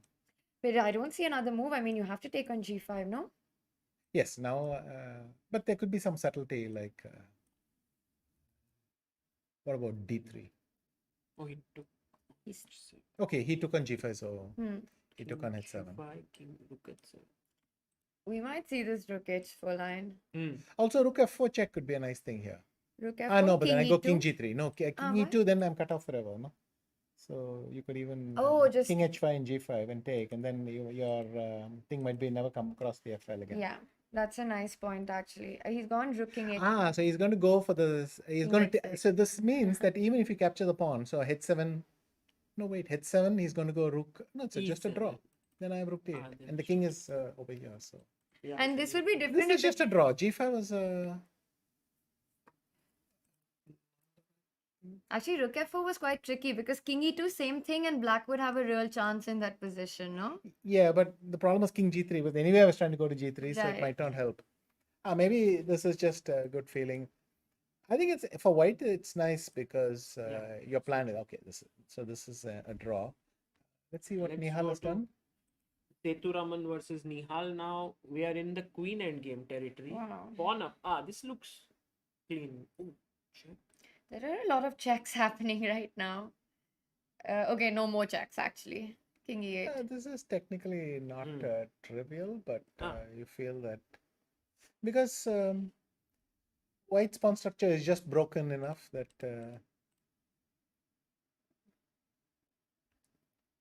But it's tough because white has to make waiting moves, if at all. And if I go queen b7, king d7, I might slowly get out. Then there'll be checks, but somehow. Do you want to And go over to Gukesh? Gukesh. Because Ooh. this This is a race now. Yeah, and it's not a particularly nice one, I think. f4 was played, knight e4 and king e5. Okay, knight f6. Oh no, this is okay. Even knight d2. Because what I want to do is b6 and a6. Maybe b6 works right away. Just try b6. b6, AB, Maybe a6. a6 you want to go, right? And I'm not... And 2 pieces ought to be enough. Yeah, So I'll and go a7 and thing. Yeah, this is. Yes, amazing. he has gone b. Wow, Yeah, this a is b6, nice. a b6. He's played it. A6. Okay. Yeah. On the board. And your king cannot come back. f3, a7. a7, have to take it 8. Game over. Yeah. Wow. Nice. And you still have to queen the pawn. So you'll go king e3, and then you'll play f2, and I'll have knight g3, and you still have not queened it. So with 2 pieces, I think this. Okay, so So I don't know how much control he had. Maybe it was all under control, but yeah, this is just going to be... This is too slow, yeah. yeah. So a8, take. A3, A7, King F4, King E3. I can even go King B5 and cover. okay. I mean, the only thing is it's these dark. Or I could go Knight H6, Knight Are you F6, sure this is winning though? Knight G3. I'm not Acha, giving you're the not piece. taking. And Of I'm going course. Bishop G2. Yeah, yeah. You're not taking. Sure. Right. Nice. Yeah, this is now winning for Gukesh, and you can see Nadir Bek's body language also now not. It's been tough. It's if he loses this, it's 3 in a row. Yeah, he lost to Vidit today and Gukesh. No, not 3 in a row. He lost the first Yesterday one. he He beat beat Hikaru, Hikaru. and then he has lost 2 today. Yeah. Sorry, yeah. So today has been a tough day. Is this the position now? No, A6 has No, happened. this is just on A6. Yeah, we have A6 on the board. Today we had some very exciting games in the women's section as well. Especially the Humpy Hmm. game, last one was Yeah, very, against very. Nana. Were you Nana following Hump. that? Yeah. Just get the position up. We can look at it. Yeah, one Or second. maybe we should leave this one. Yeah, maybe we'll leave it here. I'll try and bring We it can up. we can do it later or something. Yeah, but Should I bring it up here? Yeah, sure. I mean, I'll bring it here. so Vaishali had a very good day, 2.5. So Oh yes, Vaishali played really well. yeah. No. I'll do it.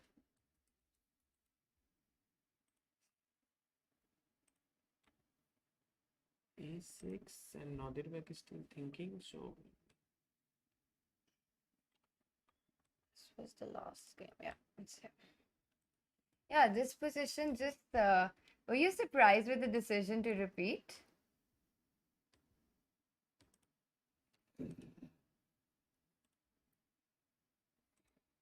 Yeah, I was amazed why that she didn't see anything more.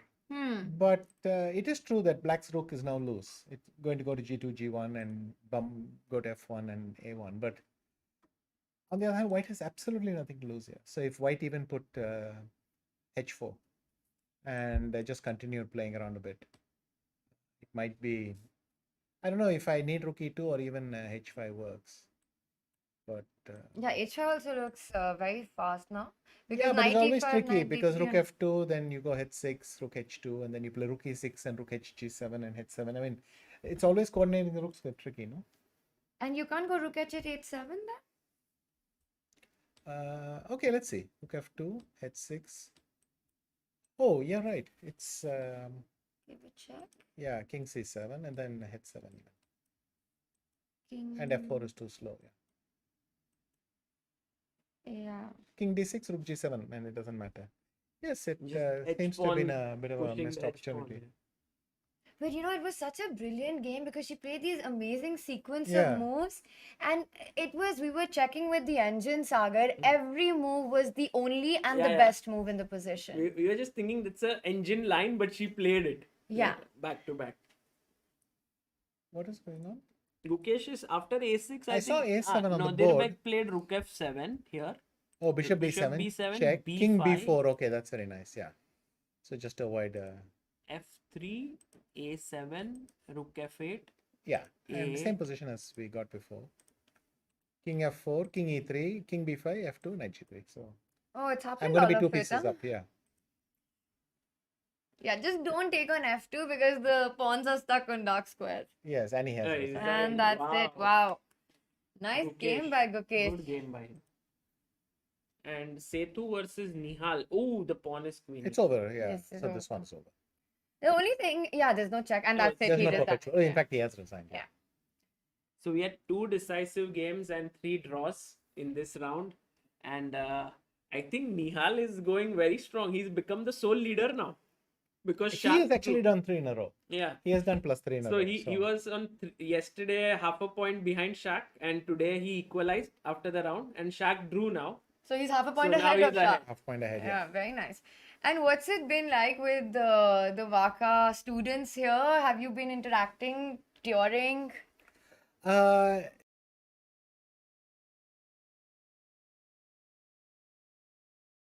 After the game, and we spoke a bit. I haven't bumped into the others too much, and I probably should connect up. But once they are in the tournament, you never know when to approach them. So that's something I'll approach cautiously. Problem is also I'm too relaxed here because I'm not playing. And then you realize, okay, they are actually tense. So you can't go there and show except beautiful variations. I mean, I don't care about beauty if I was on missing it. No? So it's the same thing. So I try not to have too many chats with them, but some I think- interesting games yesterday. You as a player, you really like to be alone, right, in between the breaks. But it's not true for all.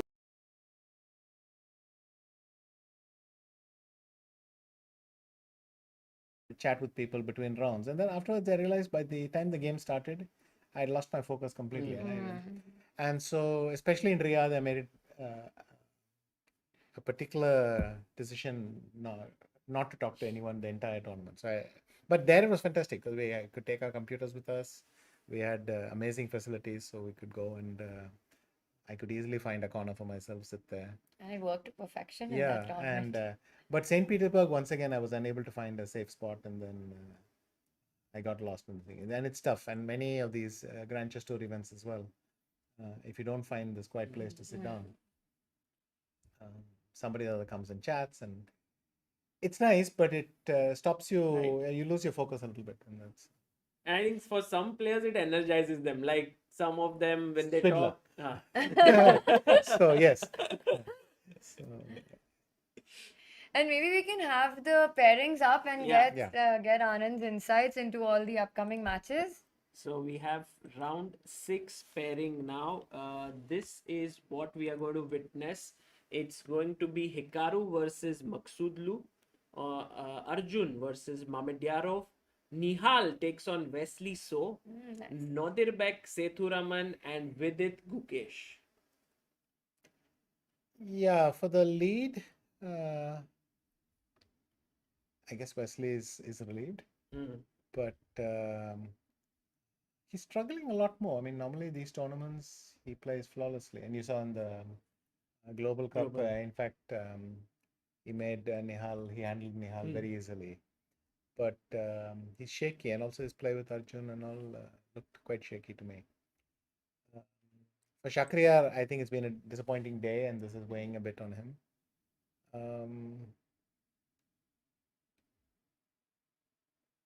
Nihal now just has to see how long this wave lasts, because but he generally plays very sensibly. So There's a bit of yes, history. Gokesh with- must be relieved to have come back for a second time, but Yeah. there we have Vidit also had a win. So I remember last Tata Steel when Gukesh was not doing well. I think he spoke to you and he started again going upwards. yes, well, I had a word with him because of it was the Blitz, and there were some games where he blew such winning advantages that he was feeling angry with himself. So I tried to go and cheer him up a little bit. Before that, I also had stopped by Raunak's room, and we decided that maybe, I mean, he was not playing the Bonk Cloud, but he was in Bonk Cloud territory. And I thought maybe he could ease up on that a bit. Because some of his openings were ridiculous there. And the problem is in this tournament, surprise value is nice, but if you get, it might be too much of a pleasant surprise. So, And I think the same happened during the Olympiad with that Yeah. tough loss against Uzbekistan. I remember all of them said that you actually had a word with but you them. know what happened? I went to cheer them up, and they were all playing table tennis, and I'm sitting there trying to cheer them up, and they looked at me and said, "We are completely fine. Can you?" It looks like you need a you need a pat on the back. So it's funny, you go to someone who's thing, but they're in a different state of mind and they're dealing it in a different way, and you're trying to tell them, oh, it doesn't matter, but it makes no sense. It's the dissonance is huge. So I was going to ask you, what is it that you said to them to cheer them up? Because literally, they seem to have come to terms with it. Somehow they were. Maybe it was also sense that they didn't have time to indulge in that because they had a early morning game not early morning, but a bit earlier. Start for the next round, and well, you have to get on with your tournament. I think they understood they had probably blown gold, but silver was still an option, and bronze, as you saw, we made. So I think it was harder for those who had been watching. And for 3 hours, we were watching without him making a lot of progress, but the position wasn't threatened.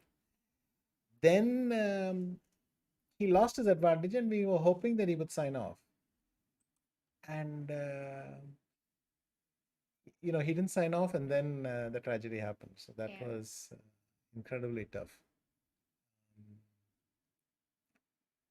But what the India one actually was just doing very well anyway. So I remember Arjun's game against Dominguez was a masterpiece. And poor Dominguez, both his losses to Indians were masterpieces. Yes. Ranak's Knight BD4 and This Arjun's positional. Arjun, positional crush. No, Arjun was just cruising. I think he was +3 in the last 4 rounds or something. So very, very good performance there. Do you think these youngsters have this ability to get over these difficult situations much better and much faster? Possibly. I certainly I felt in the Olympiad that I was influenced too much by how I would react after such a game, but they were cool about it. I was thinking much more. If I was in their situation, I'd be hitting something, but they were quite relaxed. But I think you really, when you speak with someone after they have lost or something like that, or they're in a bad mood, it really helps them. Because of course, Gukesh we know, but I have a first-hand example here of Tania telling me, because when she and her team missed the gold, she said you yeah. were one of the first ones to message, and I think that really helped her to come back.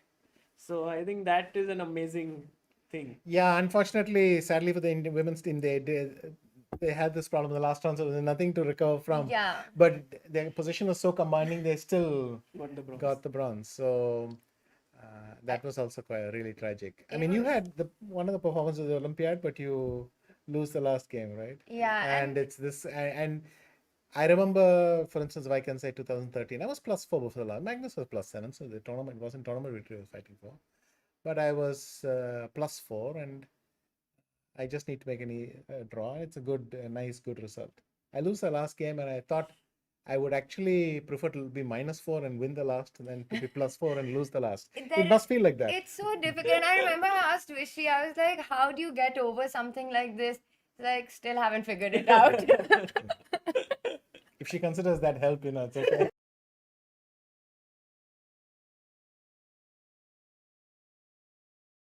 That when you came and spoke with him and you said that it's happened to you as well, that just calms them down, because it's natural, that it has happened to the best, To the to greatest, the so greatest. you, yeah. So, and yeah, it's fantastic how you are able to guide everyone through Waka especially, but even otherwise, just doing this. So what are your next plans right now, Vishy?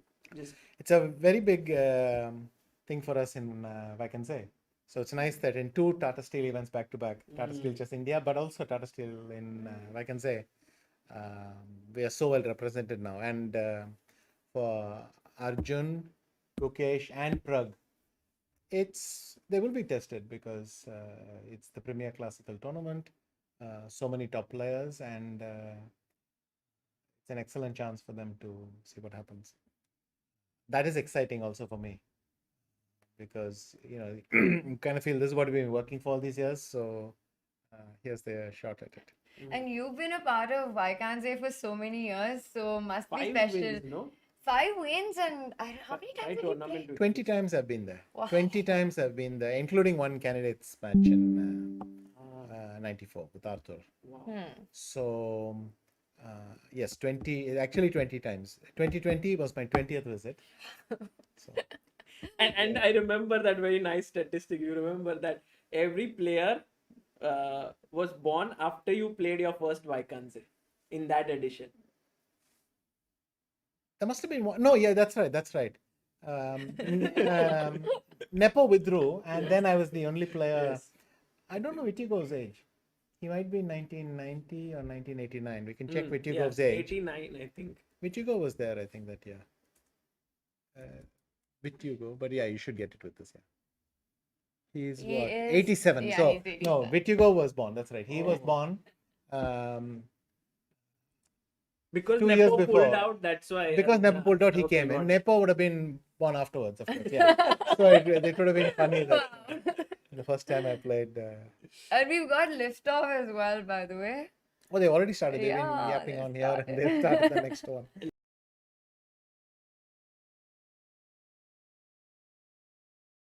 Doesn't go for London. Maybe it's just too predictable, and also they have a history, right? Because they prepared for each other during the final, so you have to be a little bit more flexible there.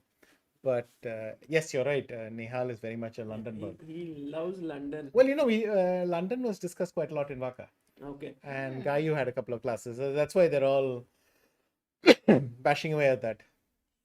You know, Mukesh plays it, Vaishali plays it, so absolutely. could I get some water? Yeah. Sorry. Yeah, one on the other side. Ashwin, what? It's here. Yeah, thanks. It's I think Vishi, correct me if I'm wrong, but nowadays, like at top level tournaments, if you're going, more than looking at one line in depth, you should go with like many ideas, like couple of game ideas or something like this. For the faster time controls, that's basically just a fact. For classical, it's going in that direction because many lines are stuck anyway and all that. Having a lot of ideas. The best thing, of course, is to have some match preparation, and still it seems to have some value that you can play. You have many deep ideas, mix of both. But quite often you adapt because only in a tournament you see what your opponent has prepared. So some people might have prepared something with strong. So imagine now that I'm going to play Nihal and Arjun tomorrow. Well, today I can sit there with my French and check every line and go over everything thoroughly. It still makes. I'm sure they're confident of their preparation, but still makes a difference if I'm surprised or not. At least in winning chances. If you are trying to equalize, then you can say I'm going to defend my territory. But if you want the occasional win, then helps. Right. So some flexibility is good as well. If you're able to switch in the middle of the tournament during one of the rest days and surprise someone, or instead of your E4, you suddenly play C4, this kind of stuff helps. Right. And by the way, a very standard position here from the Queen's Gambit accepted. Oh, yes. The question is, if bishop f3, then you can play rook a7 or queen d7, and it's fairly solid. You try to play knight c6, the usual stuff. I think MVL has played a couple of games like this, where he drew. Let me see if I remember the line. It's bishop f3, queen d7. I think he goes something like a4 here. And knight c6, ab5 is possible. Because if knight takes d4, then I go bishop takes b7 first, and then I have b takes a6 intermezzo. So I'm a pawn up. And so I would have to play ab5 and look for something there. MVL has done this dozens of times. So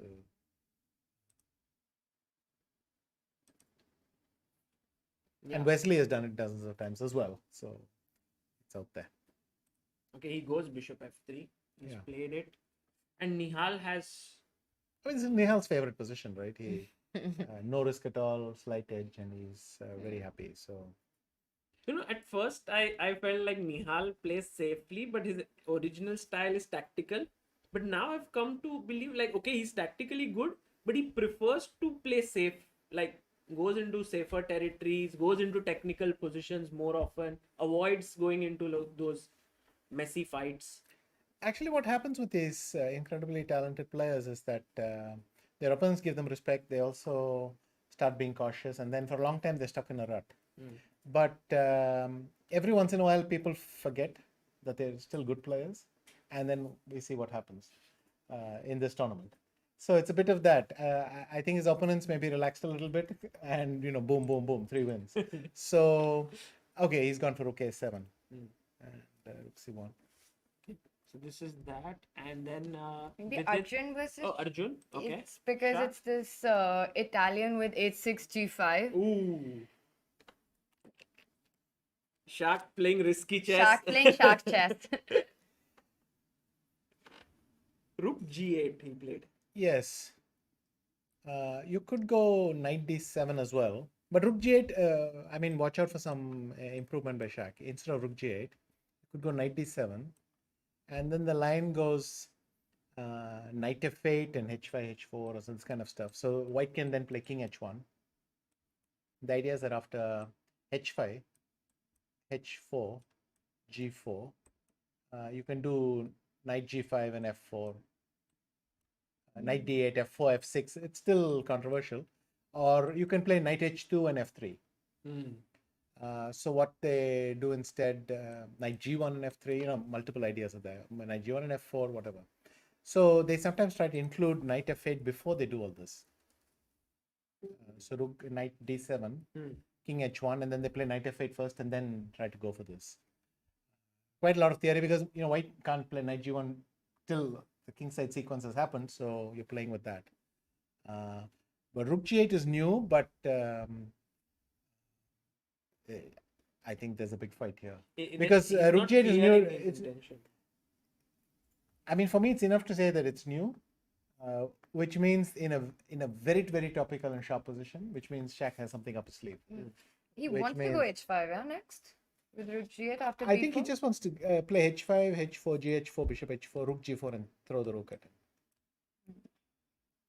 So rook takes g4, rook g4, and then if possible, sack the exchange somewhere. Then you get rid of the pin. It could be that. Okay, he's gone b4, right? Yeah, he's played before. I can't wait. It's going to be a good game. Yeah, h5 very likely to happen. And then as To be fair, the computer just says king f8 and no Oh, big wow. deal. So both are possible. But it seems that Shaq is out of his prep, it seems. He's thinking for a couple of minutes. no, this kind of move, this kind of position, you might want to take a few seconds anyway. Just to, you don't want to blitz too fast because you might forget a detail, or besides, you don't get extra points for having more minutes on the clock at the end of the game. So, besides, if you actually know what you're supposed to do, you don't mind investing a bit of time to enjoy the position, that kind of thing. But, Okay, so b4 and or it could be out of preparation, but I'm just saying there are it's alternate possible. explanations. It's possible. Yes. Can we look at Vidit Gukesh? Yeah. Oh, nice. Okay, it started off as a Karo Khan, and Gukesh played the Karo Khan. Vidit has been going e4 here, and bishop c4. Yeah, with it, I say. Now the question is, why not bishop takes f7? Bishop f7. Queen f7, I guess. Yes. Oh.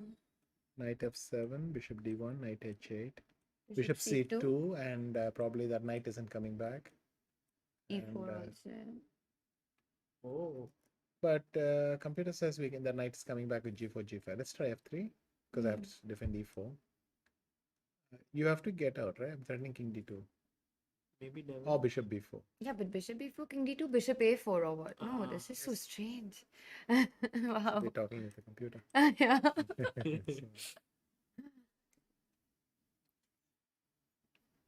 Or I could even play bishop e4, fe4, knight b7, king e7, take on h8.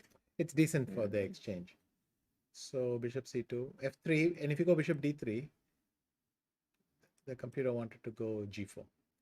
And the idea is after g5, g6, I'm liberating the Either knight knight over there. f7 or knight g6. Yeah, nice. Wow. That's very. Yeah, and it's very, very concrete. g6, I'll go h4, bishop g7. Now I have to play h5. But after bishop h8, g6 is very strong. Oh, yeah. So you play gh5 and then g5, knight fd7, Rook h5. rook h5, knight f8. And bishop h8, rook h7, the bishop is trapped on Yes. h8. So you have to go knight f8 and then maybe g6. And you can see the knight is still not. But I don't know, bishop h8. Yeah, bishop h8? He just now suddenly says bishop e3 is better for white. Okay. Very complicated. Yeah. So, but I think Gukesh. But the fact that this all went very fast tells me that could be they that. both know it and they both know not to go there. So bishop e3, knight b7, and a4. So what Vidit is saying is after h6, knight h3, I'll come back to f2, but your bishop is stuck on h5. It's never going to see this side of the board again. It's stuck over there, and I would have to say looks good to white to me, but I mean they're not going to, they don't stop their prep here, so it'll come out eventually. Right. Okay. So this is interesting. Now both players taking some time for their moves. Hikaru, Parham. Yeah, we can start with Hikaru Parham. Okay. It's also very interesting. This looks like a semi-Tara. Sure. No, it's a Nimzo. Nimzo. Oh yes, the Carpo. But or it could be any panel as well. So it could have come from a Caro. It came from an Nimzo. Oh, BD2 line, which is Yeah. become the rage now. A takes CD D5.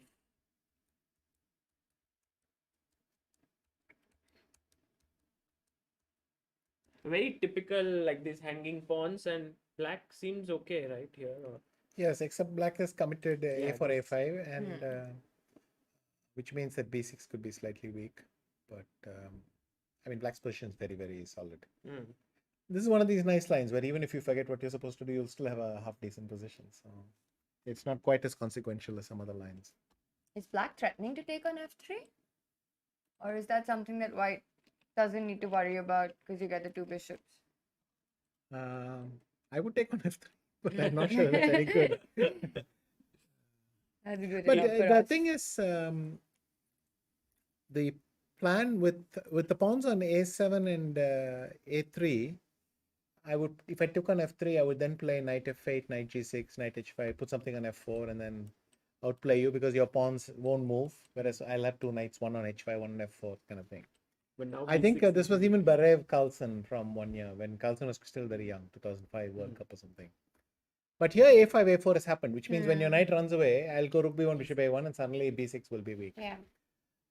Now, the other thing is for black, he can go knight B8, A6, B4. But a bit dreamy to do something that slow, so I don't know. And also Hikaru has put in rook B1 just in case, insurance. He did play. He did play rook And B1, Param A6. went at 6.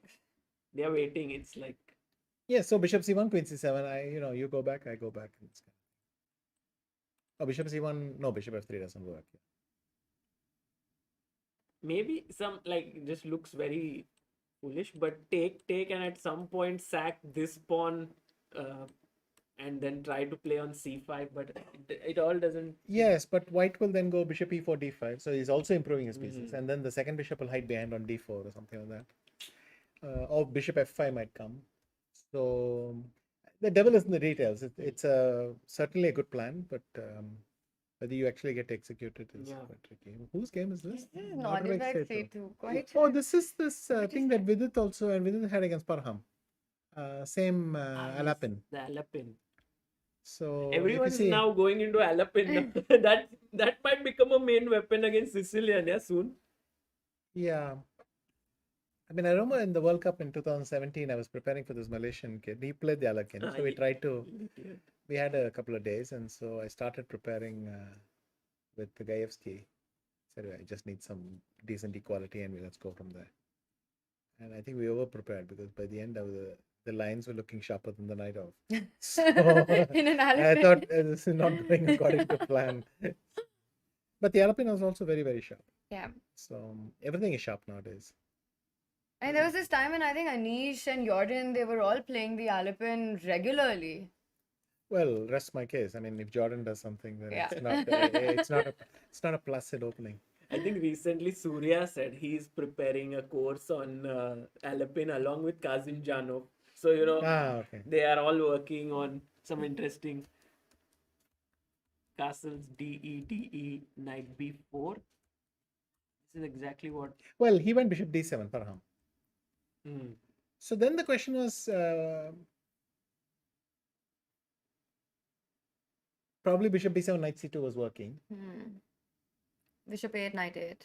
Yes, then knight C3, knight A1, you have to go knight E1. And then I'll get some compensation somewhere. Maybe knight C4. Or bishop B4, something Yeah, yeah. else.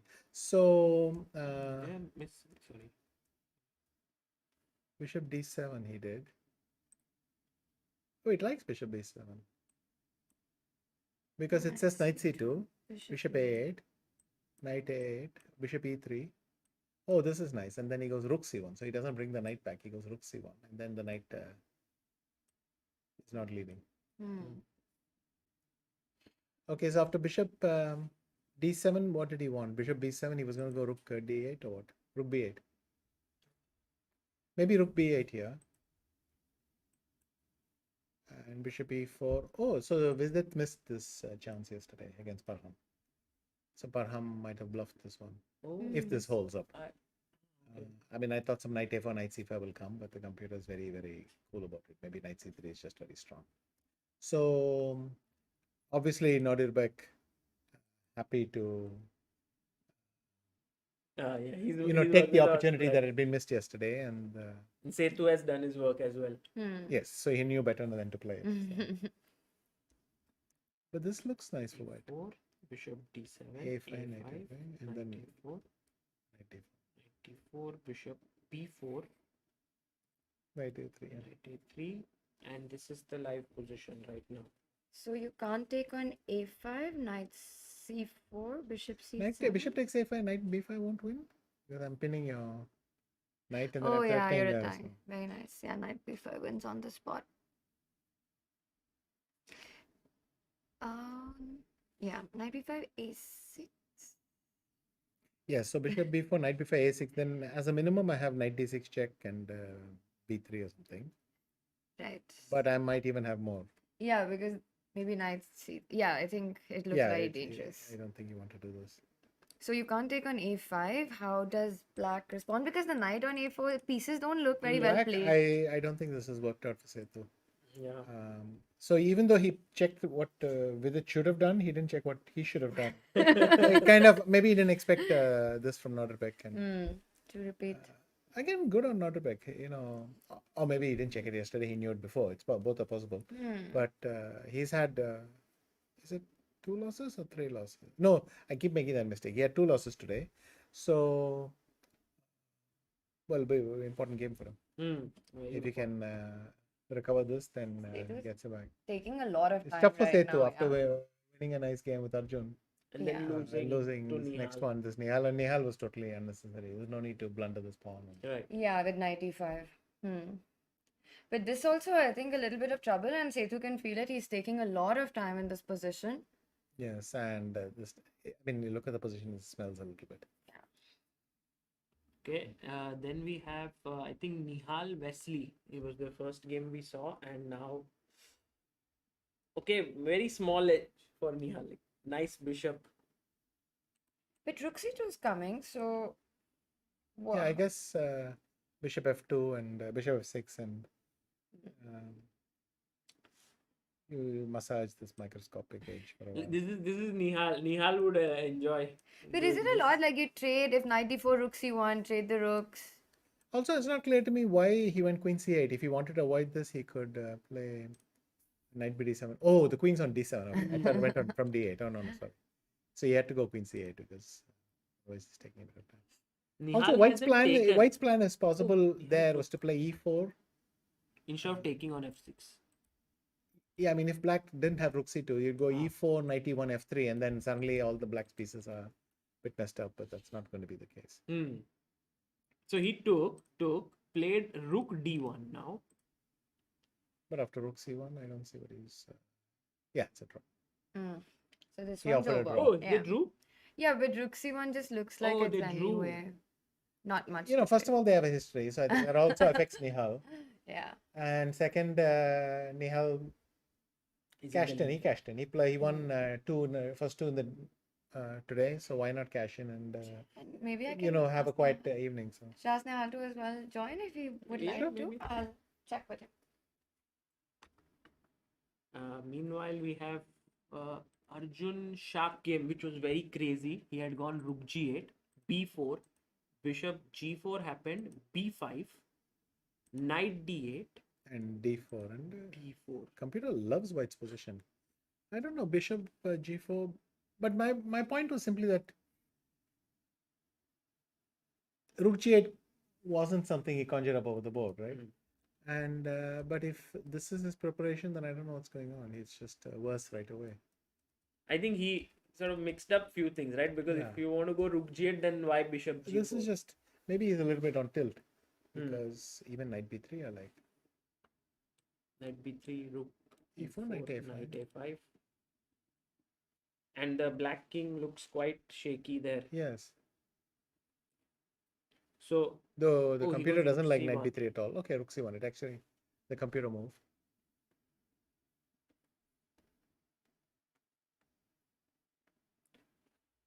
And now I think he may double here down the d5. Yeah. So what it wants to do then is to go knight b3, and then you're worse off, it seems. So there is some subtle difference here. Knight a5, and it's very close to his hands. Because first of all, I am threatening knight into b7 and a5. So if you do something, I might just take there and go a5 and then b6, a6. Everything is so black is getting hammered there. Wow, that's a nice turnaround for Arjun. Arjun. A very tough day for Shakriya. Yeah. For Arjun, he lost the first game to Setu, and then I think next round He drew. he drew. Did he draw? Or he won.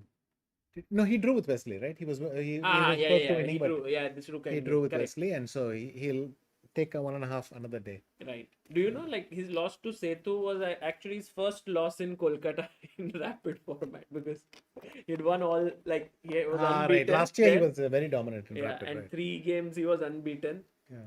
So, and going to Hikaru versus Parham, that game, somehow the knight from f3 has now moved to g3. I think Hikaru has managed to improve his position.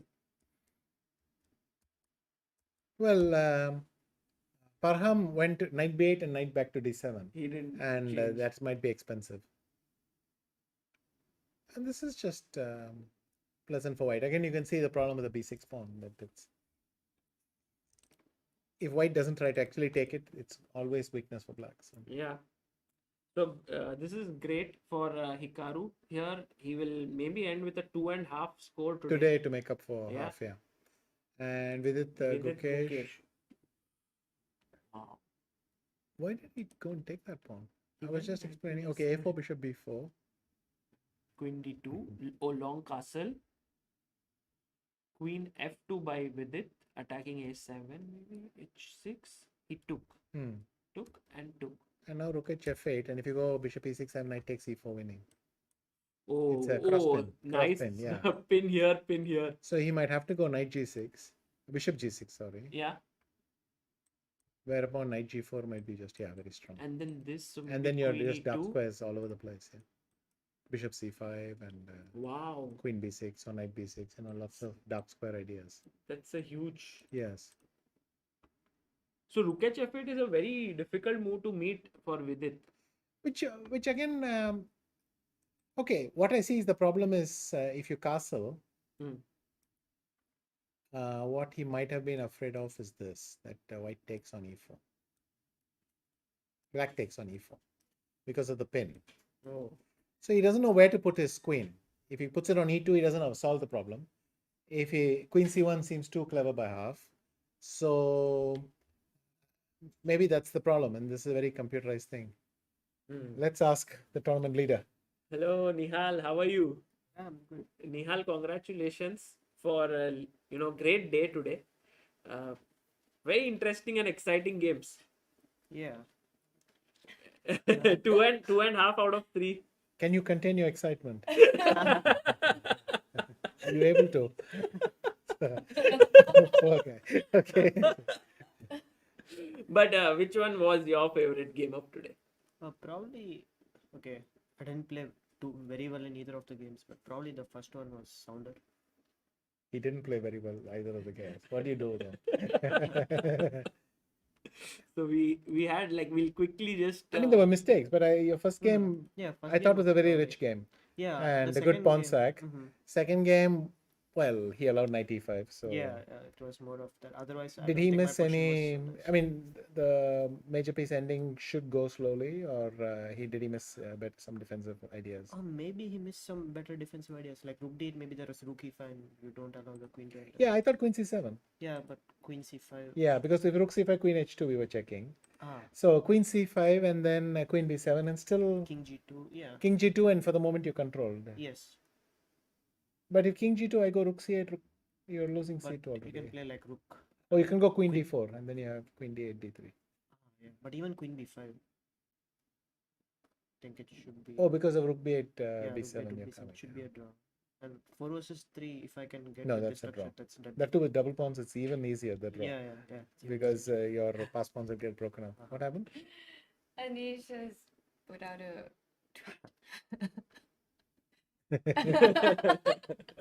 perfect placement. Yes. Yeah, so Nihal was also worried about rook. Well, worried. He thought rook e5 was a good defense, Oh, it's- I and could not he imagine it this saw much. he felt that this was holding, No, not holding, but the best defensive option for white. Yeah, I did not know. I was just playing first. I was just trying to put pressure.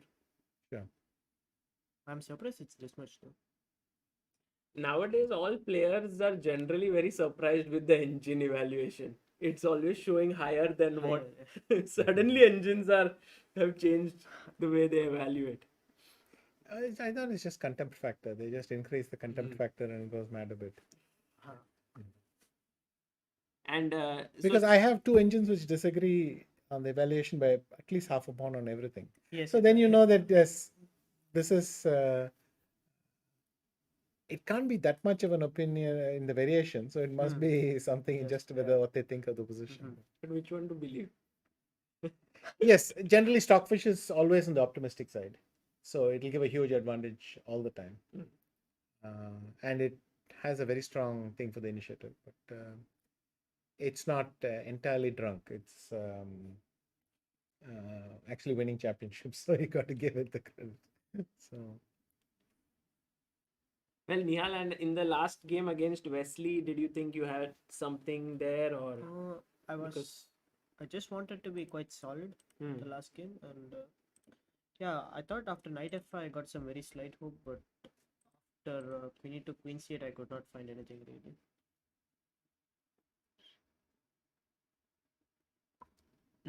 Wesley was suggesting maybe I should have tried queen b4, which I did not see. I was looking only at queen a5 or queen e2. Okay. Sure. Yeah. So same idea, bishop f6, but the queen is ready to go to g4 and fish around. Maybe I could have tried like this. But Yeah. queen e2, I kind of strangely sort of overlooked queen c8 and then it's just totally fine. And then a draw is a very sound result here, and you go back. And yesterday also your game with Vidit was very nice. I think you played a creative opening, not the main line, and then you pushed f5, f4, Yeah. f3. So it worked very well that game, Yes. and it was a nice game. So Nihal, what do you do like generally now that the games are? Or do you go back and prepare for your remaining three opponents, or Oh, okay. Right now I'll just go and rest and not preparing too much. I'm just trying to keep energy, mostly just checking some light stuff. Awesome. Wonderful. Well, Nihal, very nice to have you. And just one question that Vishy's here and you are also here and you're playing. How are you, like in between the rounds? I think Vishy said you are both are speaking with each other. So how has that feeling been? Because you do not play in many events where Vishy has also played. I think it's very rare that you are at the same event. Yeah, it feels very good. It's getting a great feedback of my games, and it's just very nice in general to talk to Anand sir. It's very good. Just to get very good You opinions. passed. Yeah. So, no, it's very nice of him. But he always comes and it's entertaining to check what he was thinking in his games. But his game with Gokesh was I liked it a lot. This positional pawn sack and the things. I mean, the execution there were a lot of details which I think he can be better, but the basic idea was nice. Fantastic. Well, Nihal, good luck to you. You have three more important rounds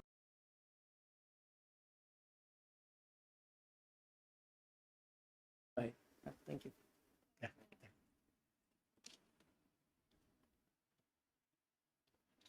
That was Nihal, boy or a man of a few words, but always to the point. Very nice to talk to him. And Vishy, this is turning out to be a serious edge for Nodirbek. Yes, I'm not sure what exactly he should do. Knight f5 is one idea, which almost certainly wins a pawn. But knight b3 or knight e6, I don't know. The other thing is knight c2. But then you have knight d3. And that's also better, but so it's a pleasant choice, but it's still a choice and you have to make one. So So not so easy to know exactly how to control.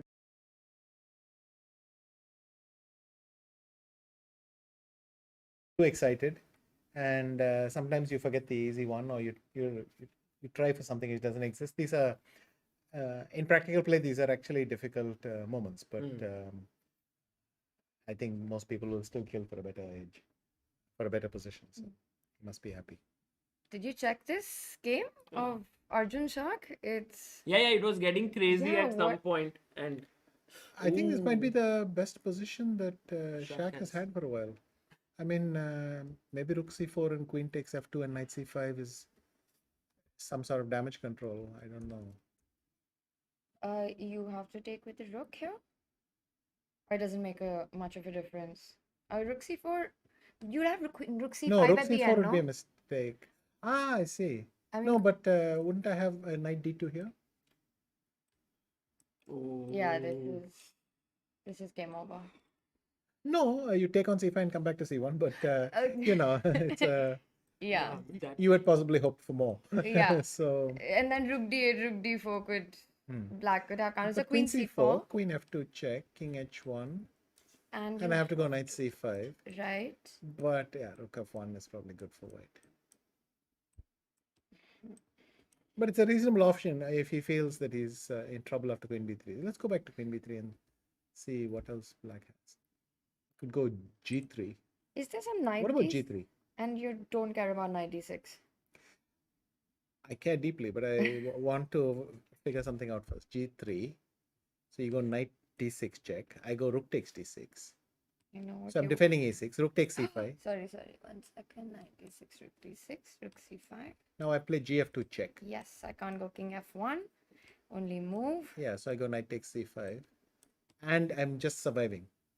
Everybody is defended and my rook jumps out. Maybe g3 is a very reasonable shot. Very interesting. And queen f3, you'll go rook d2 and keep everything under control. But Tanya, did you Yes. notice that Vishy always looks at queen sacrifice lines so often? Like today itself, maybe 4 to 5 times.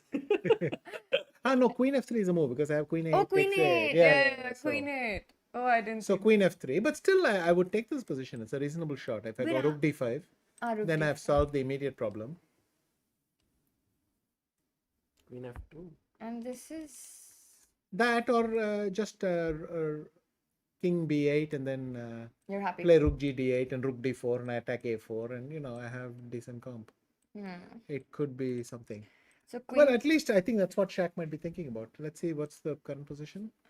Is it just He's frozen still after queen thinking. b3? No, He's down to yeah. 1 minute 40 seconds. He so hasn't he played. has to move. I mean, if I know Shaq, G3, he's yeah? looking at He's G3. he's definitely He's looking there, at he's G3. there. That Goes is for a shark move. And knight f2 and stuff doesn't work. You can just go Then knight knight d6. d6 is Yeah. game over. E6 is also hanging. Rook c4 or g3? I think these are the two ideas because Okay. or king b8, but then knight takes a5. That's a problem. And how is knight d6, rook d6 you took? Can I take on d6? Or is that completely crazy? Well, then gf2 check and queen takes d6. Right. Yeah, so that doesn't work.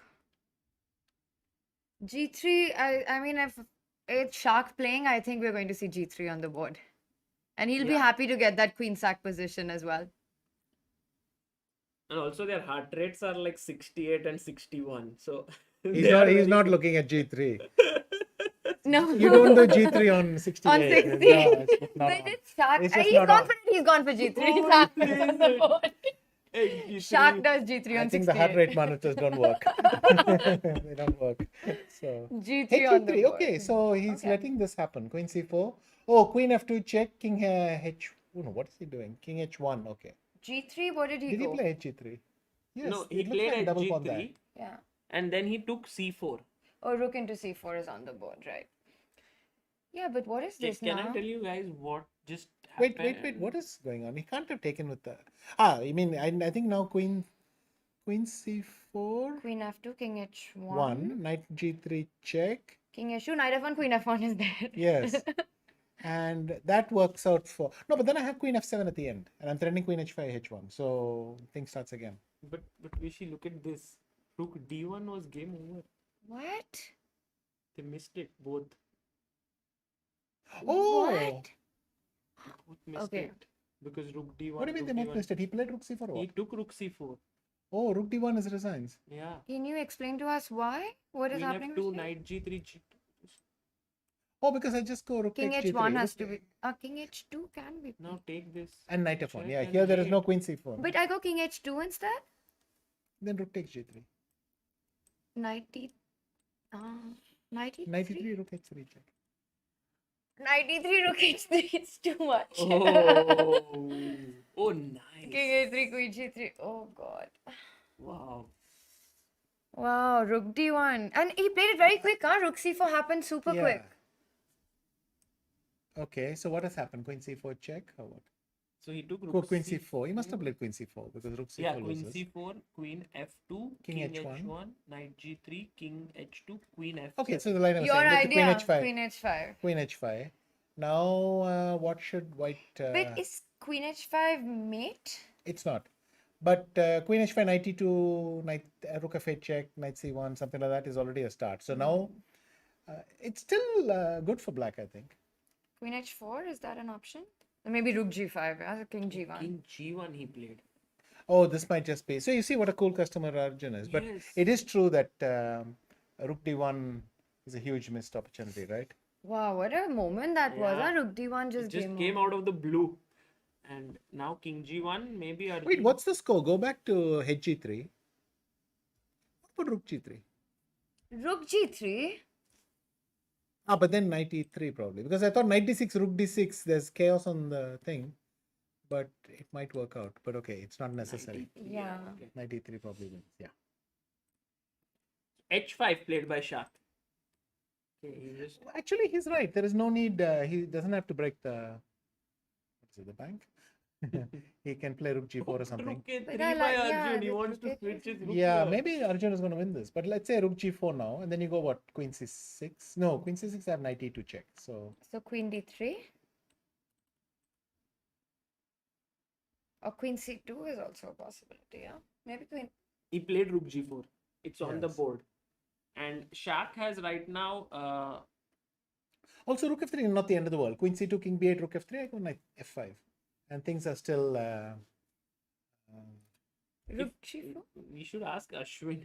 Heart rate monitor is 169. This cannot be. This is... But it. Now it's finally working. Now it's finally working. Yes. So, No, it makes sense. So Queen C2, and what was the line you were mentioning? I was trying King B8, but then I realized Knight Rook D3 or Rook C3 is still annoying. Mm. So maybe I should play Knight F5 or Knight E4. Is there some... Knight E4. What about Knight E4 yeah. and plug that hole on C5? We'll go Knight C5 next. Ooh. Does... Oh, I can't go Rook F3. Yeah. No, I No, can you go can. Rook You F3. can go Rook F3. Then I go Queen G7. Oh, and then Rook F8. Rook check. F8, Queen C6. Okay, okay. So that doesn't work. And Rook F3, actually, then you can't escape No, I'm that. busted, yeah. What about Rook? Does this help? No, Rook into G3. Oh, sorry. That really doesn't.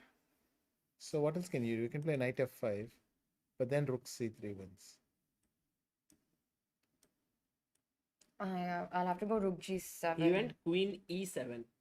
He's going maybe Queen H4. No, but this. After Rook C3, what is this move? Rook He's going to go G7. Rook G7, but then I have minimum. Oh no, I don't have minimum. Rook C7, Queen C7. 92. all- 92. Yeah, yeah. Oh, but what a way for Arjun to win this one. What a game. Oh, this Rook has been. C3, C5. He's gone rook What? c3, c5. Oh, and now takes, he'll put then his queen king. h4, then queen h4, Queen h4, h4 and directly. go for Okay, gold. C5 is an incredible resource. this, Yeah. this is typical Shaq. And You know, the computer is giving this huge advantage, but do you think the players feel it in this kind of a crazy By the way, position? bc6 seems to win because then queen h4, there must be some queen h1 check, No, but he king f2 didn't is not take. working. he didn't take. He went rook f3 instead. Rook d1. Oh, rook d1, knight, rook c3, c5, d1, rook d1. What if I go Wow. queen h4 now? Oh, then rook takes c5 He check. played Rook it. takes c5, it's mate. Oh yeah. my god, he It's mate, blundered. it's mate, it's Oh, mate. he's made gone it. for It's it. over. And look at Arjun. Arjun is like, maybe this is gone. He's also a bit surprised here. Heart rate. Heart rate just 80. Oh, He takes goes it. for and he And resigns resigns. immediately. Rook c5 and Oh. resigns. Wow, what a game! Should I try and get Arjun for this one? 80. Maybe I'll ask him. Yeah, he can join us for 2 minutes. Okay. Yeah. I'll get him. Just Okay, but I don't. change the board here. Whichever game. This is now Hikaru versus. Oh, he's just a solid 2 pawns up. So Hikaru is cleaning up here. Yeah, maybe we can just go to the Vidit Gukesh. So Hikaru's 2 pawns up. That looks over. And what about this? Gukesh on seconds. I would say Vidit is now better because his pawns are better than Gukesh's pawns. So g4, h4. So On clearly the something board. went wrong, yeah. Oh, so he went queen h4.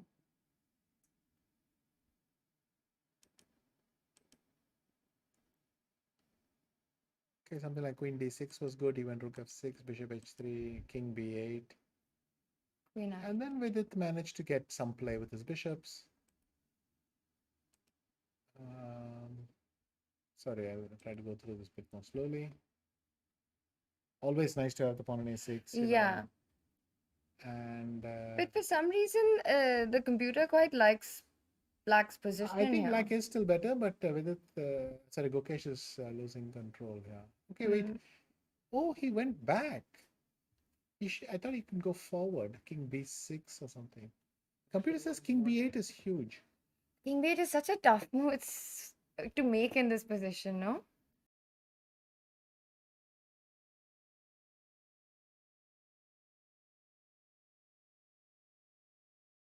Play rook d6 and you have no defense against a5, a4, in a sense. There's no rook a7 or. Correct. But even. Okay. Whereas after king d8, rook g7, now it can't give the same advantage because you don't have rook d6. So that's why king d8 is probably just a blunder. You're just not being able to push your pawn. So now your rook will go to some very awkward square like a1, and in the meantime I'll play g4, h4, whatever. So And that's what happened actually. He got g4 in.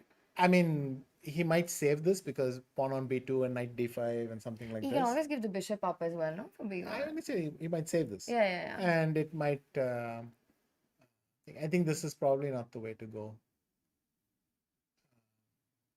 I mean, if I play b2, what are you going to go? Rook d1, bishop b1. But whatever you do, it's now very difficult to advance these pawns, I think. So, shall we say narrow escape for both? So,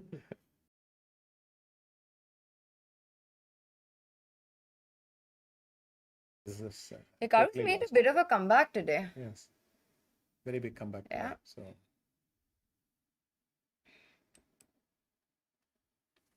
Rook e1 check here. Oh, Gukesh, 8 seconds. I'm sure Gukesh will continue to fight here. I mean, But white always has h4, g5, and you don't really care about the b pawn, no? to some degree, and also king on f8 is nice because h4, g5 is less effective when the king is over there. So they've saved it. But actually, Gukesh missed a nice chance. Computer said king b8 because the rook g7, then I can go rook d6 and play a5. saving the it's, a7 pawn. well, actually taking squares away from the rook in the a file, but he missed Very that. subtle. And that was very strong, huh? King b8 in that position.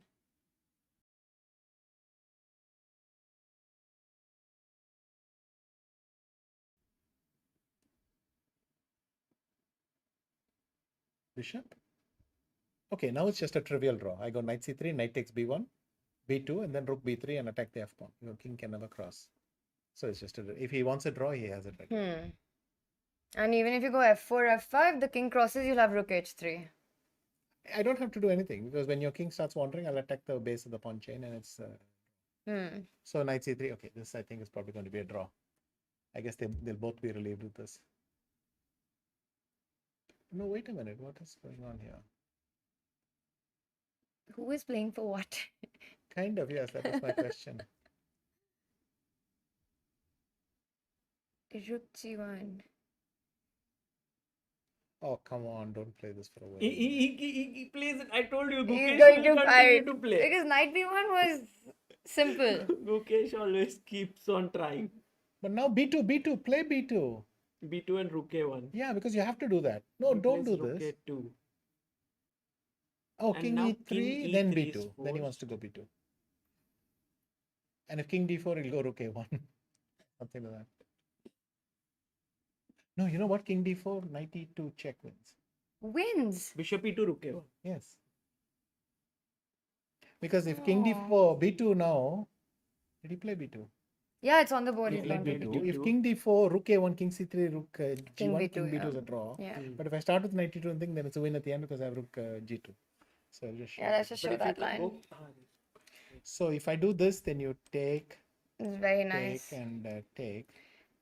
But if I play knight e2 check, it's Same position, but bishop is on e2 and you yeah. I'll go. go king d4, knight e2 check, and then it's game Super over. nice. And bishop e2, rook a1, king c3, rook g1, king b2, rook g2. So Yeah. it's Oh, nice. That's also a nice touch. very nice touch. Little thing. Okay, so he's gone b2. He's. What is the current position? Yeah, the Rook G. This is That the one. current position. So. That box. This is the Rook position. a1, rook g2 has been played. Rook G2 he played. Ah, okay. So this probably is going to be a draw. And b1 queen. B1 queen. Yeah, so it's a draw. But he'll play this knight versus rook. No. Knight. No, There's Sagar. nothing to do. Look at him. Look, his body language says that there's still 10 minutes of chess Well, he's left. upset that he spoiled the position earlier because he knows he had a very good position. He might play till the h pawn is alive for sure. Yeah, correct. So are we not sure who's playing for the win now? But is it so I easy? don't think with it is playing for the Vidit win, is but No. But is it easy to get rid of the h pawn? but I don't even need to get rid of the h pawn. If I just play h5 and put a rook on the 6th rank, how are you going to make progress? Yeah.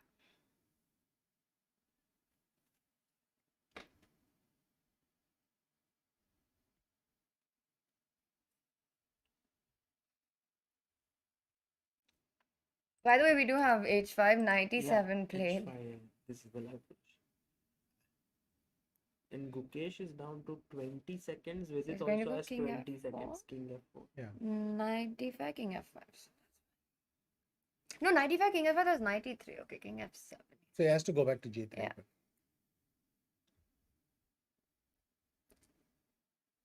Oh, Nodirbek won, yeah, against C2. Nodirbek had a good day today. yeah. Okay, now he's just going g5. Didn't he lose one? Today, yeah, he lost against Vidit first game, Hmm. but then he won both, I think. He won the second one or He drew? lost He lost two in two. a He row. lost two in a row. Yeah, he lost the 4th round and the 5th round. Yeah. Oh, so in not fact, he good recovered day, a bit. Yeah. actually. No, yeah, just to win. He's still stopping like trades with g5.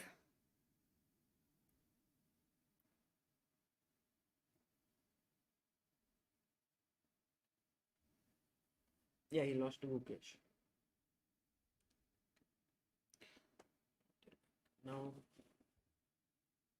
Oh, that's right. You remember that in the B6 and A6. That correct, was the second correct, one. Yeah. correct. He's gone with the idea of putting the rook on the 6th rank. So now you have to go king g7. Yeah, played it.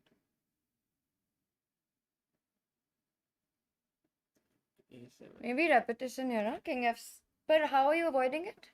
Gukesh will show. Gukesh will figure out some way to keep this rookie one. He's gone for it. Rookie one. He'll I think correctly sensing that. No, Vidit actually played g5. You want to trade, yeah? And now, and now definitely both the pawns can fall. Okay, I think I'm, Yeah. I'm moving on. Please tell me if anything interesting happens with your heart rate. But thanks. See you guys. Thank you so much. Thank you, Rishi, for staying back, and it was fun. Thank you.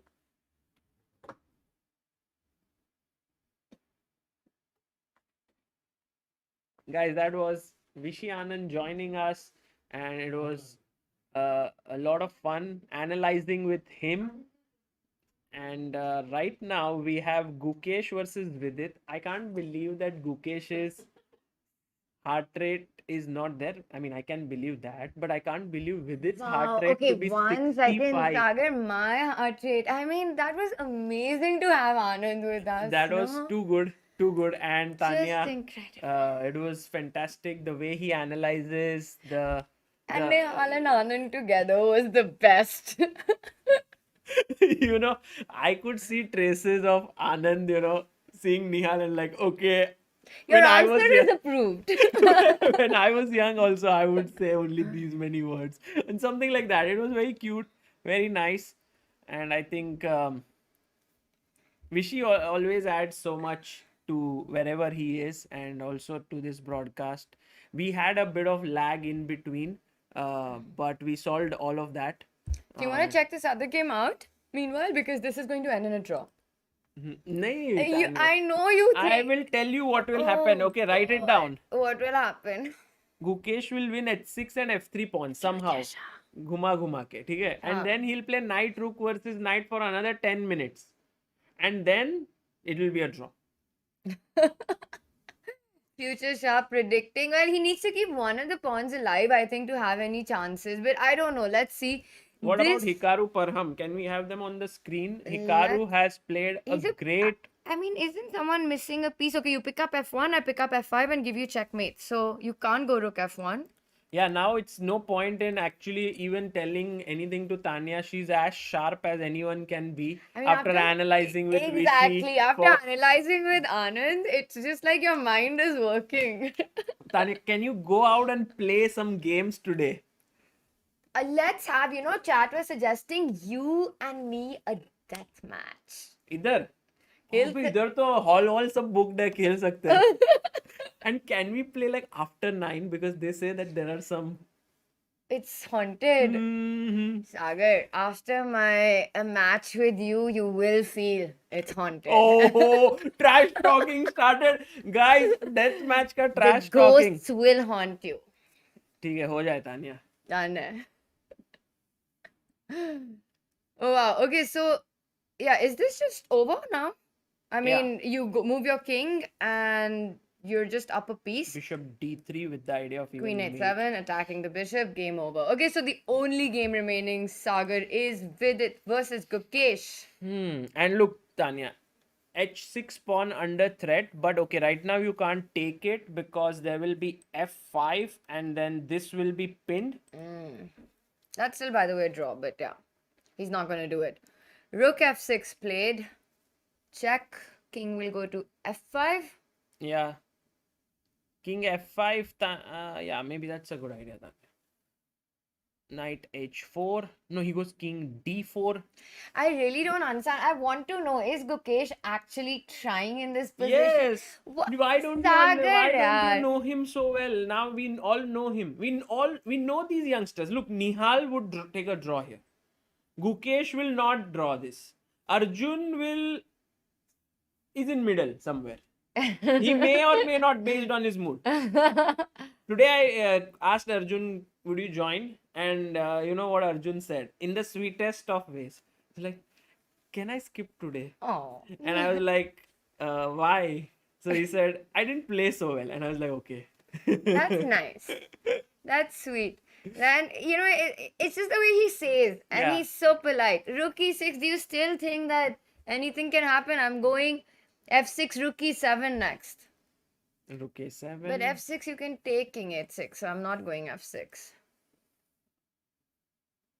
King e5. Knight f7 will come. King f6 will come. Knight h6, rook e7, king e7. That's the draw that's going to happen. This is my prediction. Oh, damn. What is this? Huh? This is Gukesh trying. Now if king f6, he wanted to take with h6 there. So king f4, Tanya.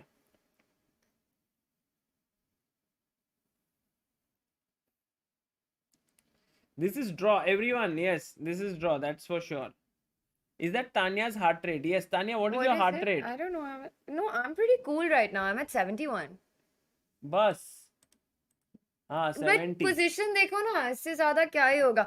That game of Shak with G3 and those lines, Sagar, while this is on, do you want to quickly look at that Rook D1 position? It was just insane. But Tanya, what if this game Gukesh somehow creates something? Chat, please सागर को कोई बोलो कि ये end होने वाला है draw में, कुछ नहीं होएगा. 50 move का, अच्छा अभी तो 50 moves को बहुत अभी time. तो बहुत like they one every pawn push leads to another 50 moves.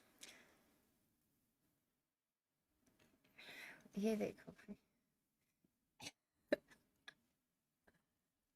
So Tanya, you were talking about this big moment, right? Yeah, I mean, let's just go back here. Here. And actually, here, Sagar, G3 was played, and Anand was showing this amazing line with all knight d6 stuff, right?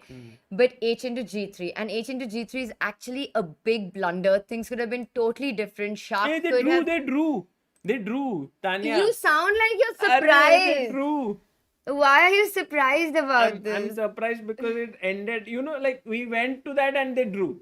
Till we were following there, like Gukesh was like, I'll play. Because Sagar wants me to play, so I'll No, play. like everyone's watching, and now the moment changed. Okay, now draw. हाँ भाई मेरी गलती है सही बोला कि ये draw हो गया well, it's nice to see them analyze. Maybe we can just have them on full screen, producer G, and see. It's I always really enjoy this moment once the game is over and I've played. And you know, it's been a tough fight to actually discuss with the opponent because many times we just go back, check with the computer where we went wrong.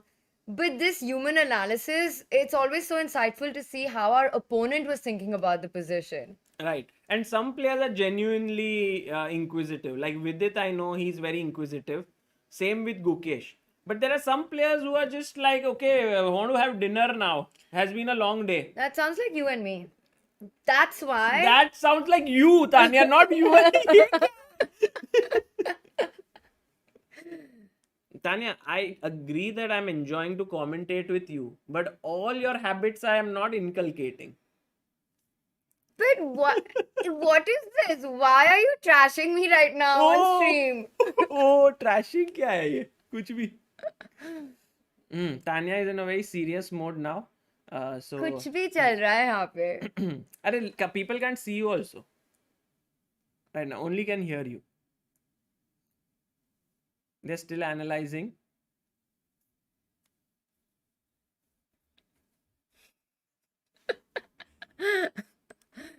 Should we take a look at that big moment? Because Yes. I want a. What? Oh, the Tanya breakdown moment is here, guys. Let's have a look at that big moment which actually could have turned the game on its head but did not happen. Here? Tanya, Yes, this please. is where we're gonna start it over. from. And you know, in this moment, Shak took a little while, and we were thinking, wait, his heart rate is not high enough for him to go G3. But Sagar, we're talking about Shakrar Mamedyarov. G3 is in his blood. He was always going to play G3 on the Like board. yesterday he said, what about pawns? Yeah. Yeah, they do. Pawns. You want to Who attack, cares? pawns are not the soul of his positions. You know, it's attack, it's initiative. That's the soul of Shak's position. G3, H into G3, a huge blunder, a very natural move. But instead, what White had to do was go knight d6 check, pick up the queen. Still, it's far from over. Black has enough material, enough compensation. After H into G3, this was the moment, and Shak immediately took on c4, missing a massive tactic here, which would have actually ended the game on the spot. Rook d1 check. The rook is hanging. You can pick it up with the queen. You can pick it up with the rook. And I'll tell you one thing. Had Shak found this move and played it, he would have been so proud. And had Shak just slowed down Sagar, I have no doubt he would have seen this tactic because he doesn't miss this kind of stuff. What's the point of Rook D1? It doesn't matter. Pawns are the soul of the position. He doesn't care not just about pawns, but even about the rook when it comes to the king. No matter what you take it with. Let's say you go Queen D1 or Rook D1. After Queen F2, King goes to H1. You pick it up with a check. King goes to H2. And now this is the stunner move. You have to threaten checkmate here, and you do that with knight e2, Sagar. You're threatening a mate on g2, you're threatening a mate on h4. White can't fight both mates. You have one check, knight d6. But I don't care. King goes to b8, and it's game over. Instead, what he did was take on c4, and after rook c4, queen c4, you just don't have enough time because, as Anand pointed out, queen f2, now you go king h1, knight g3, king h2, you don't have a move like knight f1 because queen f1 defends g2. You don't have time for knight e2 because, wait a second, you're the one getting checkmated first on c7. Tanya, you trusted me on all the arrows, yeah, there, because you were making the arrows there. Do you Yeah. think I did it? Did he do it, chat? I just left it to you. Nice. It was just an incredible moment with Rook D1. Amazing. And imagine, one move can make this entire difference of a win to a loss. Just one move. Yeah. And that's the beauty of these complicated positions. By the way, Vidit and Gukesh still analyzing that endgame. Now, Really? finally, No, I they're think done. they've left. They're done. They're done. And so, Tanya, is it a good time to check out the standings? We do have the standings, and oh my god, chat, you are not going to believe this. This is. Nihal Sareen is leading by a full point, Tanya. Sagar, this is a tournament that features players like Hikaru Nakamura, Wesley So, Shakhriyar Mamedyarov. These are players who belong to the established elite of the chess world.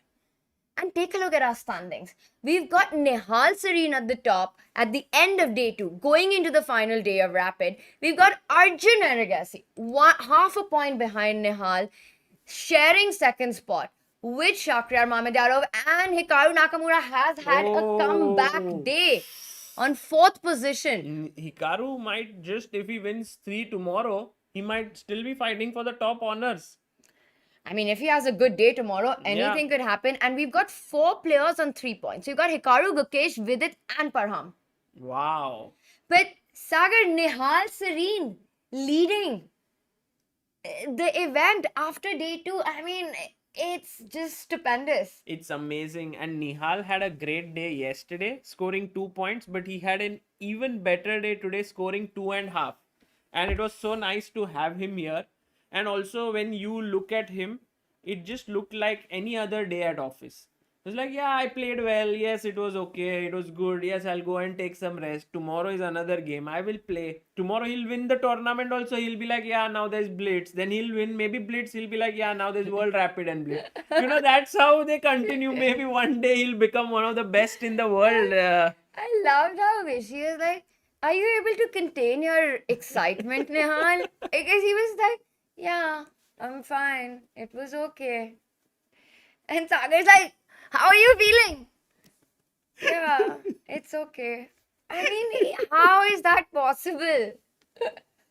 Yeah, it's always fun to interview Nihal. Earlier it was very tough to interview him because he would hardly say things, but now we all know he speaks very little, so it's become more like, okay, Nihal, anything else you want to add, and so on. Such a fun day, and wow, what a turnaround we've had with our standings, Sagar. We are going to have an तेरे क्या क्या incredible. फंडे थे आज कौन से जिसके वजह से फंडे हो कौन से फंडे थे मेरे ऐसे। फंडे तो हुआ अच्छा फंडे। नाइस like ओ वो वाले वो वाले फंडे फंडे then some more I think you did आज निहाल निहाल ने ओ, किया बुरा हाल नहीं oh it was no hall no हाल पर निहाल ने एक्चुअली सबका किया बुरा हाल Actually, we will use this if Nihal wins this tournament. Nihal does a no hal, right?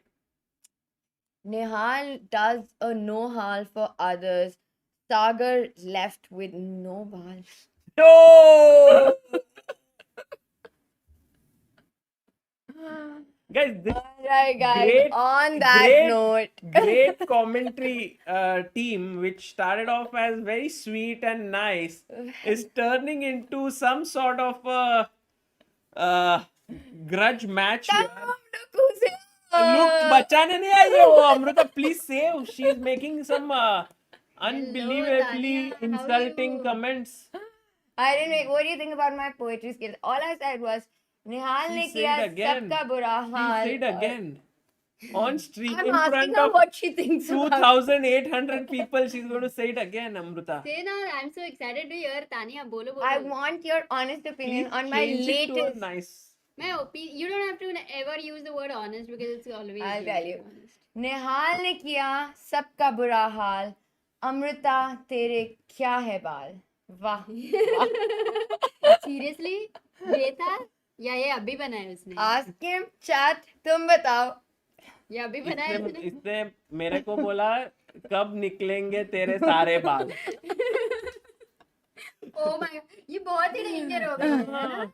उसका नहीं, ये मूड ऑफ हो इतनी- गया है अभी. मेरा क्यों मूड ऑफ होगा ये भाई इतनी बिंदास हो गई है स्ट्रीम पे. पहले she used to be like so careful कि क्या बोल रही हो क्या नहीं, और अभी एकदम बिंदास. क्या क्या ही है, चेंज क्या हो है? गया? क्या हो गया है Tania? What has happened? What has changed in you?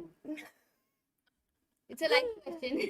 nothing what is this existential question but tell us what's the update from Bahar. No, the update, I mean, firstly, the games were amazing. I think there were a lot of blunders today from everybody, I think. Today we were very calm here. When the blunders were happening, we would have gone like, "Wow!" And all Because the- Anand was Anand sitting was there. when Anand was there I couldn't hear anything. yeah you I were couldn't even hear it was Anand's voice. his analysis was just so intense. We Did you, let did the you chess guys do the did you talking. guys feel like you are stupid like after he came and he went? No, it felt like we could also comment it this way, which is like, yes, so Tanya, For me, it was a class. Rook I D1 though was check, enjoying the chat. Queen Yeah. takes F2. We can also like look at, but then we can't go to that level of Anand. You know, that's, Tanya, you didn't take out the contour, right? Are you crazy? No. what is contour. Dude, my dabba. And firstly, Oh. can you not? It's a very big part of my life. It's called contour, by the way. Now you are It only gives you calling Dabba cheekbones. all the time. I'm telling you because that's how I you don't even remember, remember it. But you are looking fresh because of that. वैसे stream बंद कर ले. Yes, exactly. So, guys, I think it was an amazing game. The final game with it, Gukesh, was the last game which ended. They were analyzing for such a long time. That too, I think, बहुत ऊपर नीचे हो गया था. उसके बाद Vidit did give some autographs and everything. 2 minutes. And the most game of the day किसको बोलेंगे यार? Oh, good question. Hmm. Chat, there's been so much action. What was the game of the day? You know, yesterday we had a clear winner, right? We had these 2 games that we liked a lot. But Today, one of the game I would definitely, did it remind all of you of Olympiad? Oh, Not a Nadir bad Beg Gukesh. Yeah.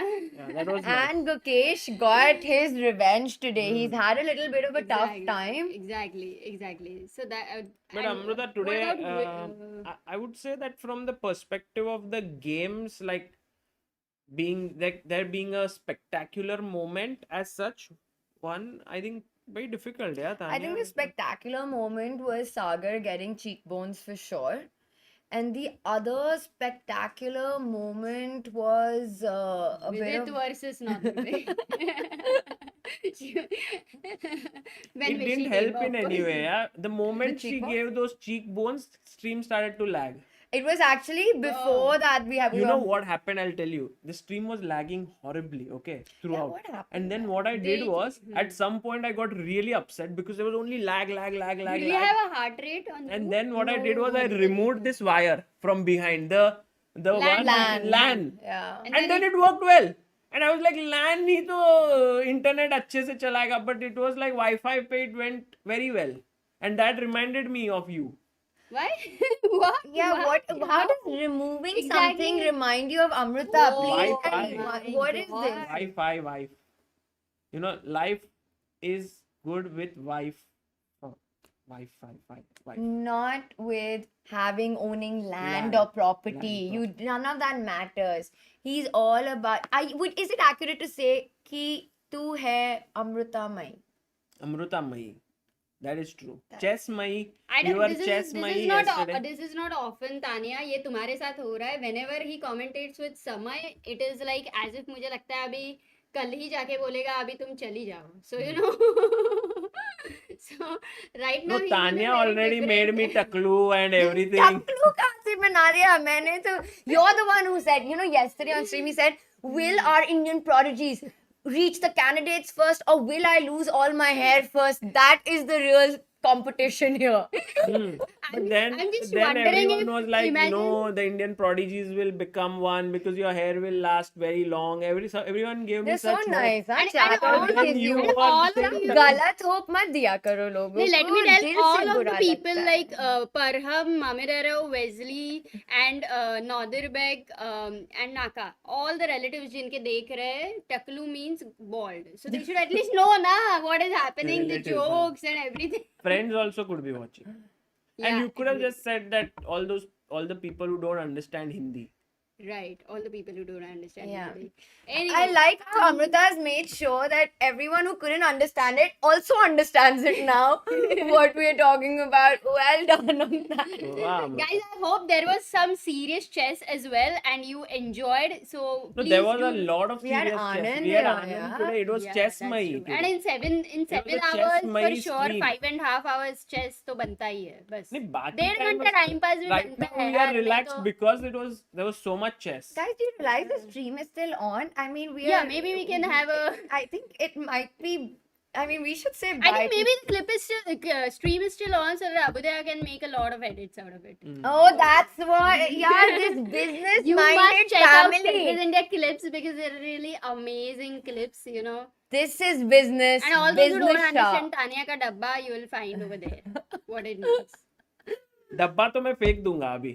Hey, Let's play for your dabba. We'll play a game and whoever wins takes home the dabba.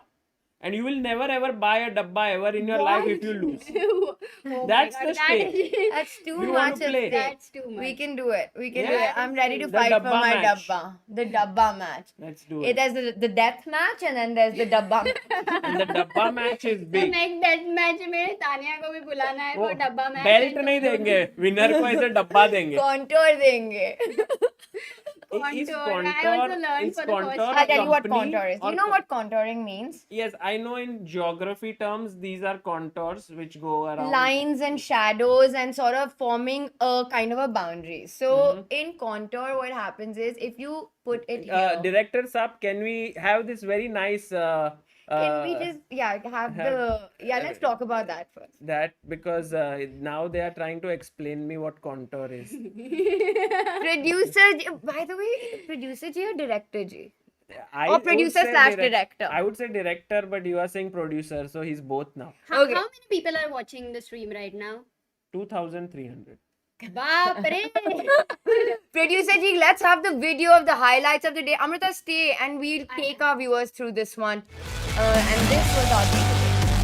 Amrita is there. Look. Amrita, you're there. Oh, handing the handshake.